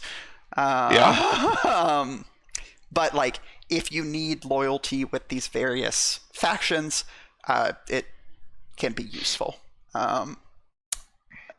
One of the things I don't like increasing envelopes for civil servants beyond 50 because it's a lot of corruption, but it does reduce the power of the radical opposition. And that is, like I said, one of the things that is the primary failure states. For administration and management, again, various funds put towards kind of generic state level bureaucracies. So like your special services, your police, your social spending, your civil servants. The problem is you can't, for a lot of these, if you decrease them past a certain point, it starts generating some really significant negative penalties. Right. Yeah. Probably should have just gone with these in order, but I'm just jumping around all over the place. Science is just, generally it's giving you research in the relevant area. Right. So like military tech is giving us military science points, but it's also causing power of the radical opposition as we engage in an arms race, basically. Nuclear tech, same thing, but it is physical science points, and it is addressing some of the ecology problems we have because we are moving away from like fossil fuel type power systems to nuclear power plants. And obviously that's also helping our heavy industry. But the intelligentsia complain about it because nuclear power is bad, actually. Digital technologies, kind of a I mean, it is the digitization of stuff, which is obviously reducing forgery. But I don't understand why it causes loyalty problems with the intelligence services. If it too much is invested in there. Yeah, that's interesting. Yeah. Like, I guess it Sorry, go ahead. I was just, like, are they threatened by, like, if everything's digital, is it harder to, I mean, their power goes up. Yeah. Like, it's Yeah, not. but they become. Yeah, that's the part that confuses me. If it was like this is a reduction in their ability to efficiently do their job, so it's causing power and loyalty problems for the intelligence services, that would be one thing. But I'm not sure why the power going up and the loyalty going down. Mm-hmm. Uh, Yeah, I'm maybe not they sure. just don't like change, and they're like, we don't want to have to modernize our surveillance systems. Mm. Civil technologies are just, uh, affects your local industries, but it also generates corruption. Okay. Medical systems is what it says on the tin. Also gives you It's some good. civil science systems, and then education systems is just across the board science points, and also the availability of education and education levels go up. Important. For imports, all of these are importing various types of goods from different kind of regions. So, like, for example, we import industrial equipment from France. So as we increase the import of industrial equipment, it increases our relations with France, but it decreases the power of our local heavy industry. Um, Similar for art objects, it's increasing our relations with Western Europe, but causing problems with radical opposition as, we import postmodernism. Yep. Import of medicines, same thing, but it's relations with the EU specifically. Uh, Luxury goods is also the EU, and agricultural goods is the United States. So, Okay. one of the really notable things that the import of these various goods tends to do is it reduces forgery. Because we are not relying on local reports for the import of goods, it's reducing the amount of forgery as we are guaranteed to have these Right. delivered like 100% sure, because we are paying for Yeah. them from an external source, so we're not relying on internal sources. That makes sense. Yeah. Although, in general, I don't like importing stuff because it causes problems for our local industry. We have really significant consumer good problems at the start that Yeah. we do kind of need agriculture imports to address. Statistics. Yeah. We are currently at 82% accessibility of essential goods, and like that will generally trend downward if we decrease the imports, because our local industry just can't keep up with the demand. Then other spending, cult prosvet is just kind of unity, loyalty type stuff. Yeah. Yeah. Culture. Yes. Something. Yeah. Environmental support is like fixing the problems we cause by developing our agricultural systems. Just yeah. And then diplomatic missions are just kind of generic, increases relations with everybody. Okay. Yeah. So also we have, these are just fixed expenses that are caused by either diplomacy actions we've taken or because we have loans from people. One of the reasons why we might want to keep our loans, despite the fact that we have enough to pay them back, is it actually increases our relations with the various countries. So Sure. it's increasing the economic stability of the United States by having these loans from the US, but it's also increasing our relations with NATO countries. We could probably get rid of these loans, but for example, the loans we have from France specifically, just okay, it probably hasn't updated yet. It will in the monthly tick, but this increases our relations with France, in addition to having a max value dependent on the relations. So, going to go ahead and pay back the U.S. loans specifically, but I do generally like to keep the French loans. Sure. Now, can we buy U.S. currency? I don't think so. Let's start accumulating stuff. Like, go back to my, what's the successful plan here? Cause an economic collapse in the U.S. Wow. Make the U.S. utterly dependent on us. So yeah, like, we'll probably need to address some of these issues, but we can like come back and look at the budget after we take a look at like statistics and such. Let's see. Doctrines, this is one of the areas that we can't do anything in until we have finished settling in the job. It's broken down into diplomatic stuff, economic stuff, and kind of like everything else. So, diplomatic line, a number of these are going to be kind of like more branching than this, but you'll also have a number that are just whatever. How hardline are you versus how whatever. So like, yes, this is just how much contact are we willing to have with the West? Right. What's the Brezhnev doctrine? So the Brezhnev doctrine is, well, fine, we won't enter, but as it gets more complicated, we will enter. We will enter, but without you, we won't enter. Thanks, Brezhnev. Yeah. It clears stuff. It is the sort of like,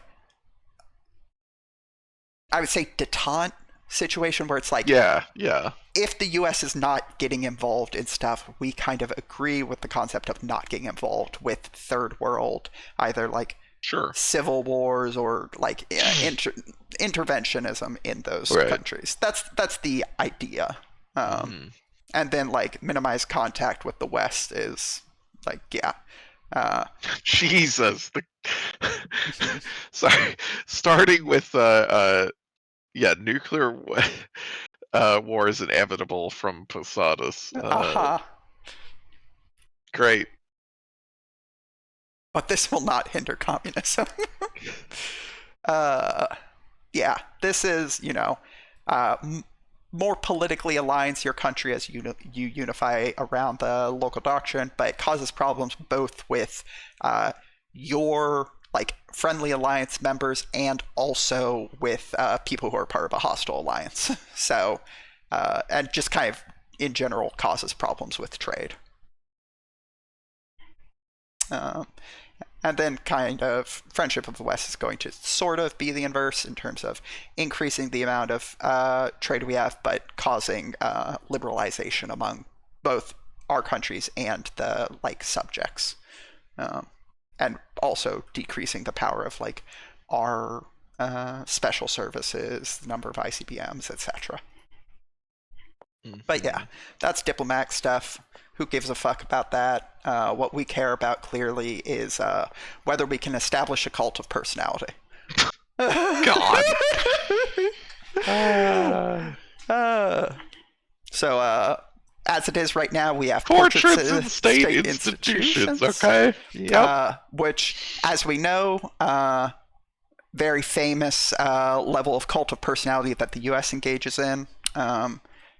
Yes. Except also they have books, and maybe also textbooks, and maybe monuments in life. You know what? It sort of feels like we're getting to the equation of ruler and state over here, but the U.S. would never engage in a cult of personality. Yeah.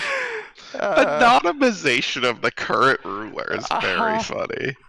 What a... Who knows who leads us?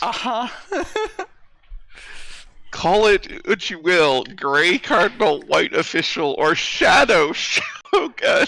Jesus Christ. What the fuck?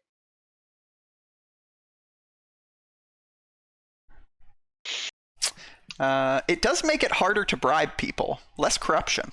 If people don't know how to bribe, who to bribe, they can't bribe. Okay, maybe.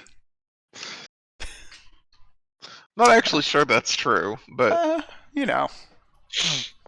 I see the logic. Interesting. Yeah. To go with the students in the conscription pool thing, one of the things that is causing problems for our labor shortage numbers was the fact that we have a draft currently. Yeah.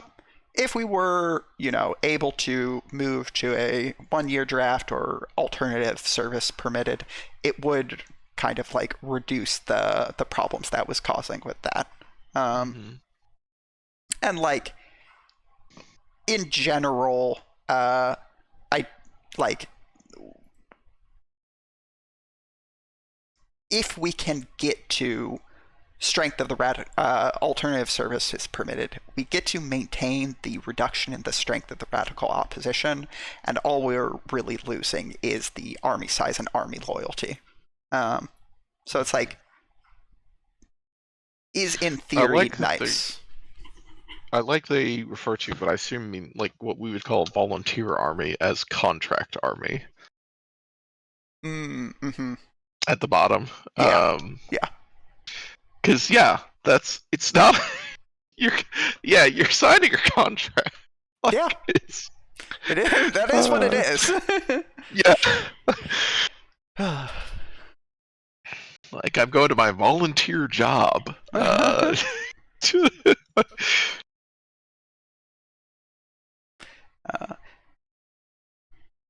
It is interesting that this causes income from the military-industrial complex to decrease at a similar level as having a 3-year draft. Like, I think it is just coming at it from the opposite end, where it's like, this one, you don't have enough people to work in the relevant military-industrial complex. And this one, there's no money to be made working in the relevant military-industrial complex. Yeah. So I think that is interesting. Yeah.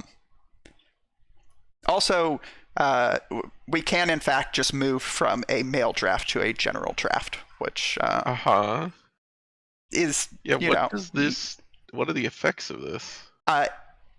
Larger increase in army size and also consensus unity, but it causes more heavy decrease in industry income, and is also causing problems with hostile alliances where they're like, wow, did you know they let women shoot gun? Well, they draft the women. Well, yes. Because I think we're letting women shoot gun regardless. I mean, fair. Obviously, also significantly increasing the labor shortage problem. Right. Yeah. But that's why I was curious about if there was specific sort of objections on the basis of gender, but it doesn't seem like it. Other than the relations with the people we don't care about. Yeah, like the intelligentsia don't like it. While notably they're fine with the 2-year male draft. Yeah. But so also I do like this is a smaller decrease in civil liberties than the 2-year male draft. I think that is appropriate, but also funny. Okay, yeah, interesting. So like until a year passes, we won't be able to enact any of these, but I think it is absolutely worth coming back a year in to look at all of these, because they're all having pretty notable impacts, I would say. Right. Yeah. Okay. We should go declare some other researches in our 3 places that military points aren't being used. For military technologies, do you want to do decentralized or centralized? Oh God! I mean, what do these lead to? Development of new heavy equipment, logistics and coordination of large units, development of air defense and missile defense systems, preparing for a global war, and modern blitzkrieg. Great. Emphasis on local conflicts, network-centric operations, the future soldier, continuous modernization, and next generation army.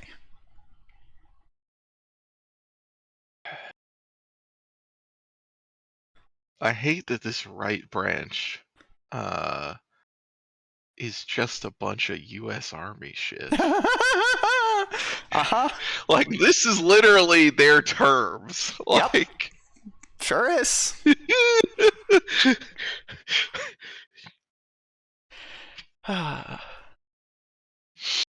Yeah, I mean, I don't feel like I have enough of a sense of, like, how are we going to interact with the military in this game?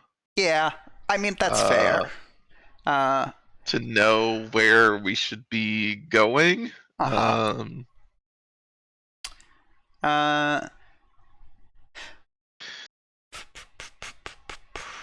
Let's just go ahead and go with the centralized, because, like, I don't feel like I have a good enough grasp on what a lot of these do. Yeah. I mean, it feels like the right side is if you want to really get engaged, would be if you want to get engaged in more proxy wars and more of that kind of struggle for stuff. Yes. And again, I'm like, well, okay, if we go back to our model here, what would China do? It's definitely the left.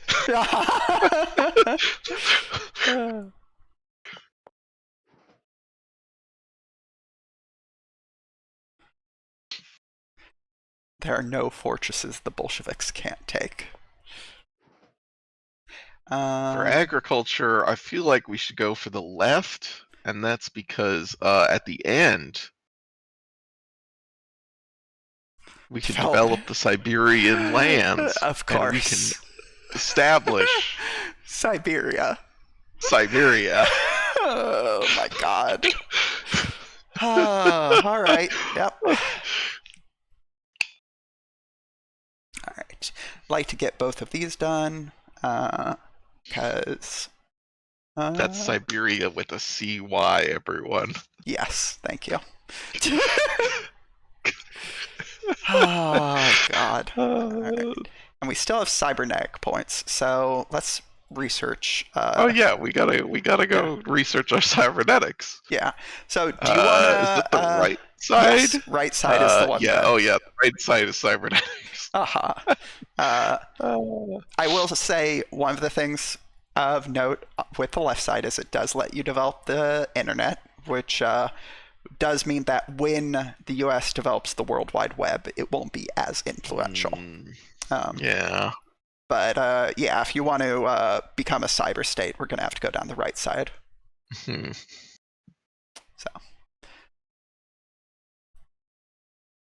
Okay. I don't know. I think we can hold off on space tech because it feels like we have some local problems to address before we can worry about going to space. Yeah. I wouldn't be worried about space. Yeah. Yeah. So as we finish researching technologies, we'll probably need to introduce new ones that actually are making use of individual research point types, but we can worry about that later. So we never went over the top left UI elements, I realized, so we should probably do that. And actually any of the top bars. Okay, so very top left we have the DEF CON level. You know what the DEF CON level is, so I'm not going to go any further on that. Actually, related to the DEF CON level, if relations with the USA drop below a certain point, we will an event will force fire that will either decrease the DEF CON level or cost us a bunch of political authority and monetary reserves to try and work out a detente. Okay, and what is the impact of the DEF CON level on us? All right, so back to decisions. Is it political? I thought it was diplomatic, but okay. I thought it was actually listed in here. Cold War? No.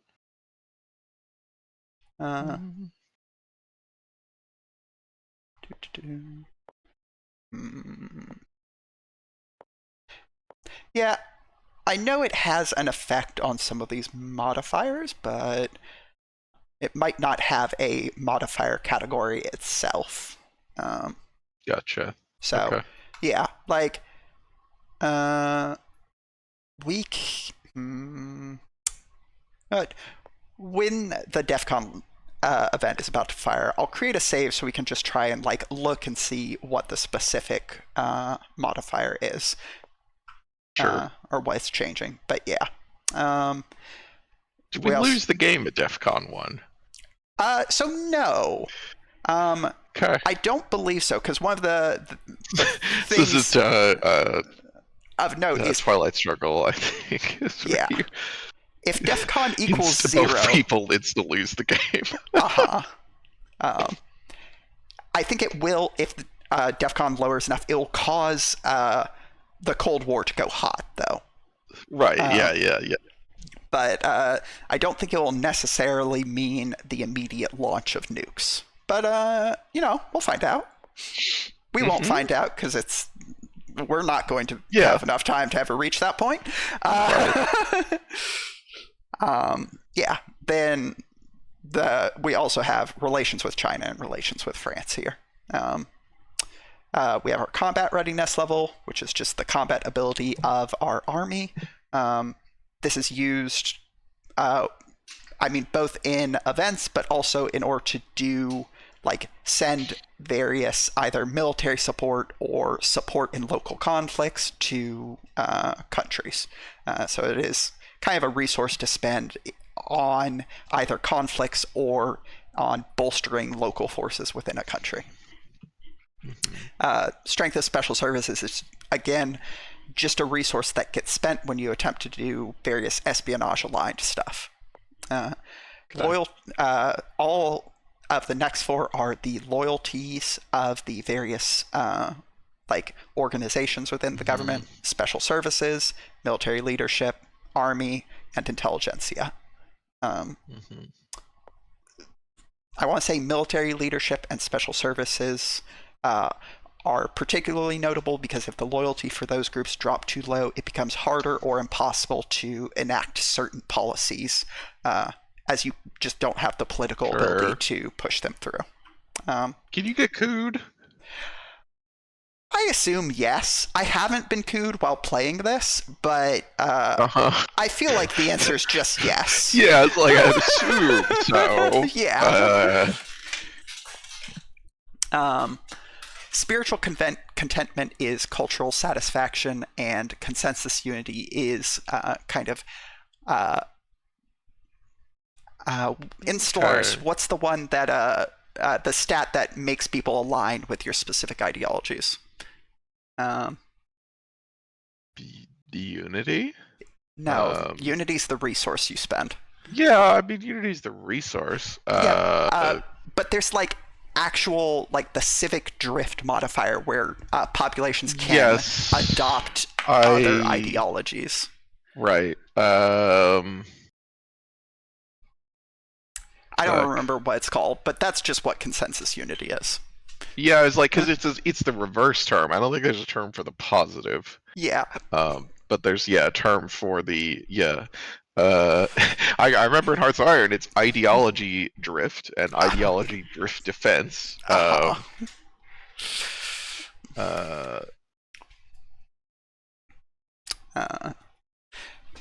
Whatever. It's not a important. Species trait that I'm just trying to.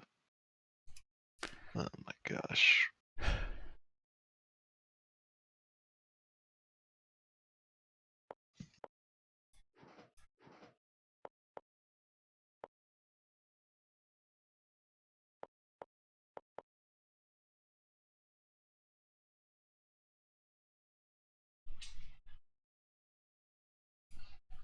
Governing ethics attraction. There we go. That's what it is.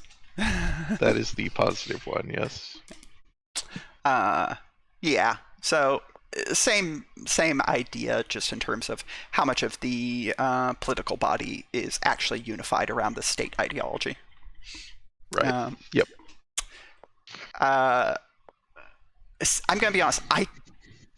don't know yet what spiritual contentment actually does, what it has an effect on. This is still a kind of a mystery to me. And then on the top right side, we have sort of some resource type things. We've got the political authority points. Mary went over what those are. And our monetary reserve, which are the fiscal equivalent of political authority points. We also have our budget surplus or deficit listed next to monetary reserve, which is just in the next turn, how much is our budget going to increase or decrease? We have our population that is currently a part of the USSR and what the various countries they come from are, strength of the radical opposition, and how much research we're generating and in which branches. Can you integrate new SSRs? I believe the answer is yes. Like, interesting. You have the ability to like puppet people, or like make them subjects, such that I believe they will just get integrated into the USSR. Yeah, we have puppets at the start.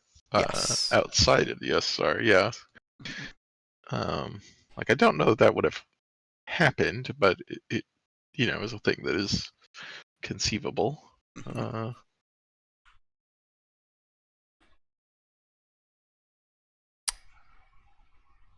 Well, yeah, that one's not a puppet yet. Is there? Yeah. Should look at somebody that is, because well, Ukraine is in it. Yeah. I'm just.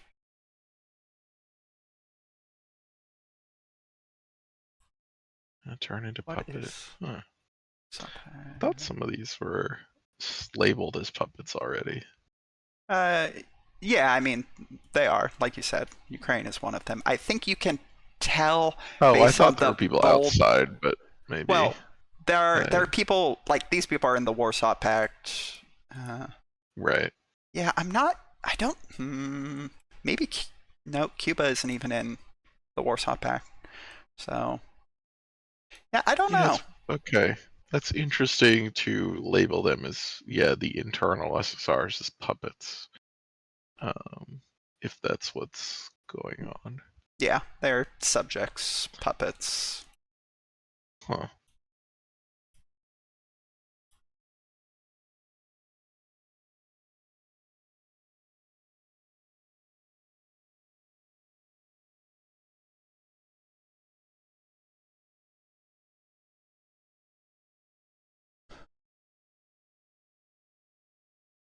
Oh, no. Czechoslovakia is a puppet. Oh, they are a puppet. Okay, yeah, that's what I thought. There were people outside that are puppets. Yeah, the Ukraine. But then, those are subject of USSR, I guess. Is okay, interesting. Okay, yes, for puppets it is cheaper to change the government type, but it doesn't automatically align with the. Right, and government. I guess there's not a diplomatic option that is. Integrate? Yeah, I don't remember. Yeah, I mean, it wouldn't really surprise me either way if it was available or if it wasn't available. Here we go. It accept into the USSR. Oh, okay. You can accept Bulgaria. Yeah. So the problem is NATO needs to not exist in order to be able to integrate new people into the USSR. Okay. Yeah. Easy. Okay. That might specifically be for European countries. It might be that we have the ability to integrate people who are outside of it, but I don't know that we have anyone we could look at to test that with. So, but yeah. Okay. All right. Have we gone over everything else? Oh yeah, Congress. This shows you the current alignment of all of the politicians in Congress, which party they're a part of, who are they supporting, and also which parties are allowed to exist within Congress. So right now, neo-Stalinists, conservatives, moderates, and reformers are allowed to exist. National Democrats, liberal Democrats, informal socialists, and social patriots are not. And like these are vaguely left to right from top to bottom. Um, in terms of like your informal socialists, the kind of like Trotskyists that we were talking about, and like I don't know how to describe social patriots because like the descriptive text here is just social patriots strive to create a great country where everything is subordinated to the state and the state in return meets the needs of the people. But like, yeah, I don't know what this means. Yeah, exactly. But yeah, neo-Stalinists. I guess I'll go through and read each of these just for an idea of what the game thinks they are. Informal socialists are representatives of informal youth and intellectual movements who are in favor of reforming the state from the standpoint of democratic socialism. They seek to become a constructive opposition by criticizing bureaucratization, lack of real workers' self-government, and the distortion of socialist ideals without rejecting the foundations of the Soviet system. Neo-Stalinists are fascinated by the era of the votes of the peoples and seek to implement Stalin's renewed ideas, taking into account the mistakes of 1953 to 1984 and global experience. Okay. Conservatives aim to preserve the achievements of Brezhnev's rule, both its worst and best aspects, believing that the Soviet example has proven itself well. Moderates are inspired by the positive experiences of the new economic policy and Chinese reforms, but want to avoid their negative aspects through the democratization, while maintaining the party's vanguard role. Mm-hmm. Reformists dream of combining the Hungarian and Yugoslav economic paths with the liberal structure of Scandinavian socialism and are willing to do whatever it takes to achieve this. Yeah, good luck. Yeah. Liberal Democrats view the Soviet experience as entirely negative and seek to replace it with classical liberal democracy as quickly as possible. And National Democrats strive to create a great people filled with spirituality and a fanatical belief in an organic state. Okay. The fascists. Yeah. Yes, they even have the fascists. Yeah, I did see that. I was like, okay. Yeah, it's interesting. I think other than social patriots, this makes sense. Yeah. It is interesting. Yeah, the informal socialists are like, there are aspects of Trotskyism in there. I mean, this is the problem of like, what is Trotskyism? Because like Trotsky is a different than a lot of Trotskyists, and also there are a lot of different, because there are the parts of Trotskyism that are like critical of the bureaucracy, that are like, we have created a new ruling class, or we have created state capitalism, like all of those kind of common critiques of the Soviet Union. Like Trotsky was making those, once he was out of power. While he was in power, he was completely happy with all of that. But then also has a lot of like overlap, with like the ultra lefts, that kind of stuff. But nobody's really got a like. I mean, I guess this is just very all domestic focus. Like, there's not a lot of diplomatic statements in this as much. Because I think that's where you would really distinguish the Trotskyists, is like the commitment to permanent revolution. Like, we gotta keep pushing. So yeah, interesting.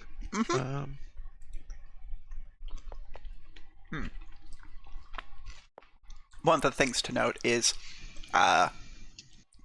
parties that are banned, people who align with those will align themselves with the nearest political party that is legal. So all of the social patriots and informal socialists are neo-Stalinists, because the people who that's interesting. Yeah. The placement of informal socialists on this like scale then is really weird. Yes. Shouldn't they be below the moderates and above reformers? You'd think, but I feel like it is the limitations of the system, sort of. I don't know how else like to square this circle, because I do feel like trying to plot these on a linear line causes problems. Yes, absolutely. And sure. Like, so on the save load screen. Oh my god! No! Bastards! I was saving this one because I knew it would cause you pain as soon as I opened it. So, clearly it's important to plot your political spectrum on 2 axes in order to accurately represent the... Oh my god. I'm losing my mind.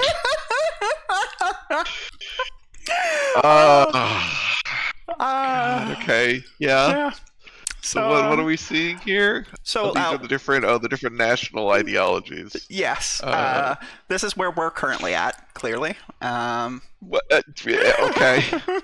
We have socialism with national specifics, conservative socialism, which I think is where we're actually at currently. Because but you know, democratic socialism. Oh, yeah, the good one. Socialist reformism, social democracy, left pragmatism, left nationalism, paternalistic conservatism. Is that where that goes? Apparently. I mean, I disagree with this chart. It's like, you know, bones, but also wild on its own premises to put that there, I think. Okay. Centrism. Sure. Yeah, of course. I'm going to say this is the one that I accept. Right populism, liberal conservatism, liberal progressivism, classical liberalism, market authoritarianism, political fundamentalism, and liberal corporatocracy. Yeah. So what was the one at the blue top left? Like this one? Right populism. Okay. Yeah. Right. And then left nationalism is the one next to it. Okay. Okay. Yeah. God. I am so glad I saved this screen for the very end of the stream. God, I can't believe they put this here. It's so funny. God. All right. So I think we've gone over.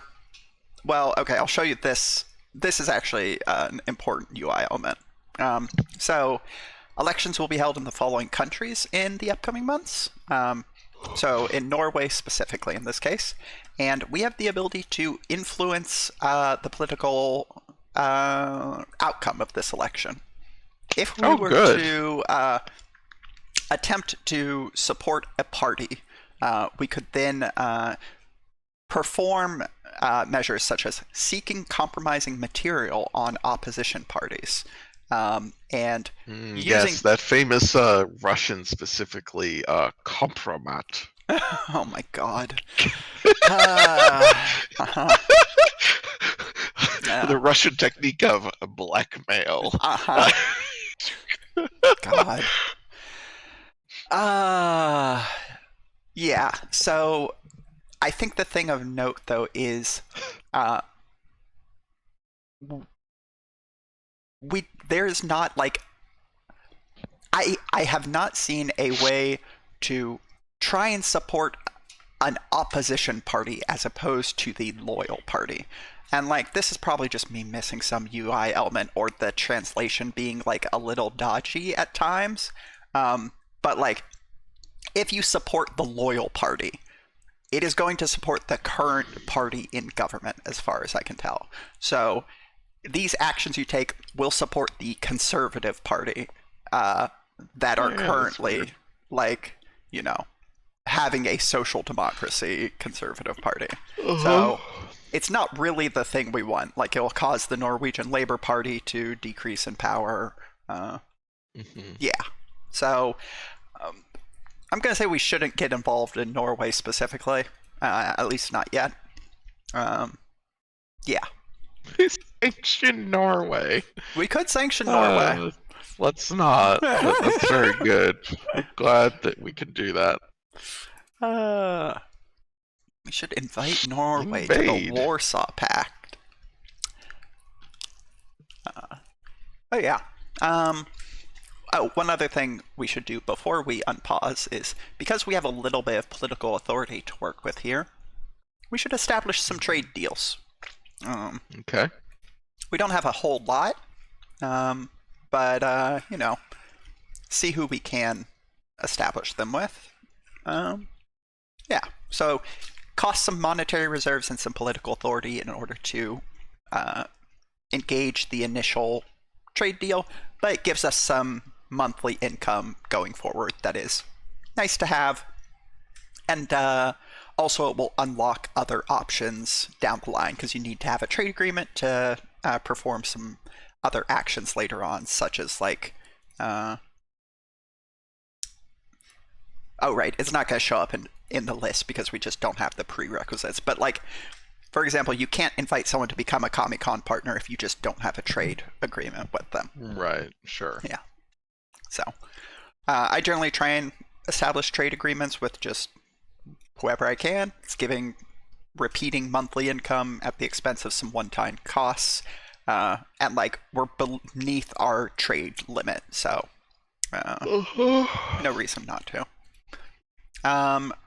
Additionally, that's all we can afford for now, so it causes the other ones to disappear. And now we are exactly at 3 o'clock. We have managed to reach the end of the stream without having unpaused. So I'm going to call this stream success.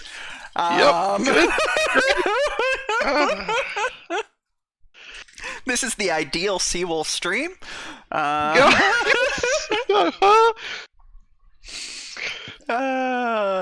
3 hours of just navigating menus and not moving. You love to see it. I would say not playing the game, but, you know, we did enact one decision, and we did character creation. Yeah, we created Neo Stalin.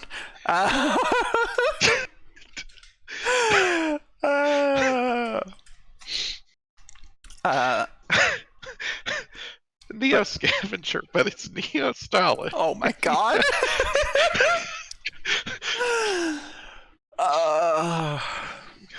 So yeah, if you would like, we can revisit this game again at some point, so we can actually see the gameplay.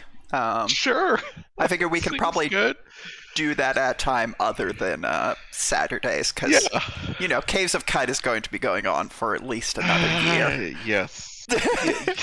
God. That is possible. I don't think it'll take that long, but it would be funny if it took that long. It depends a lot on scheduling. Yeah. The Mega Aquarium expansion that took like a year. Darcy was gone half the time.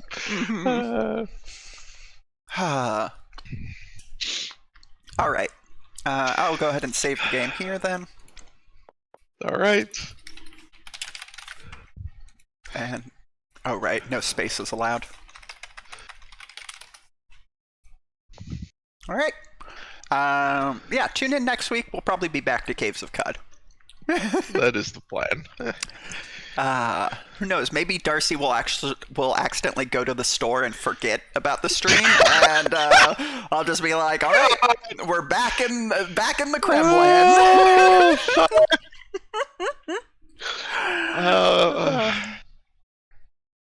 I'm about publicly dragging them, but we did talk about this before a previous stream. Yeah. This is what happened.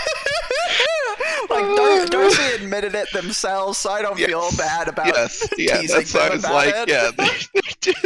Yeah, we did talk about it. God. Thank you, Darcy.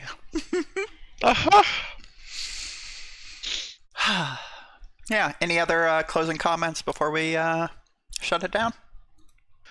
No, this game seems cool. All right. Have a nice rest of your weekend, everybody. Yeah, bye. Bye.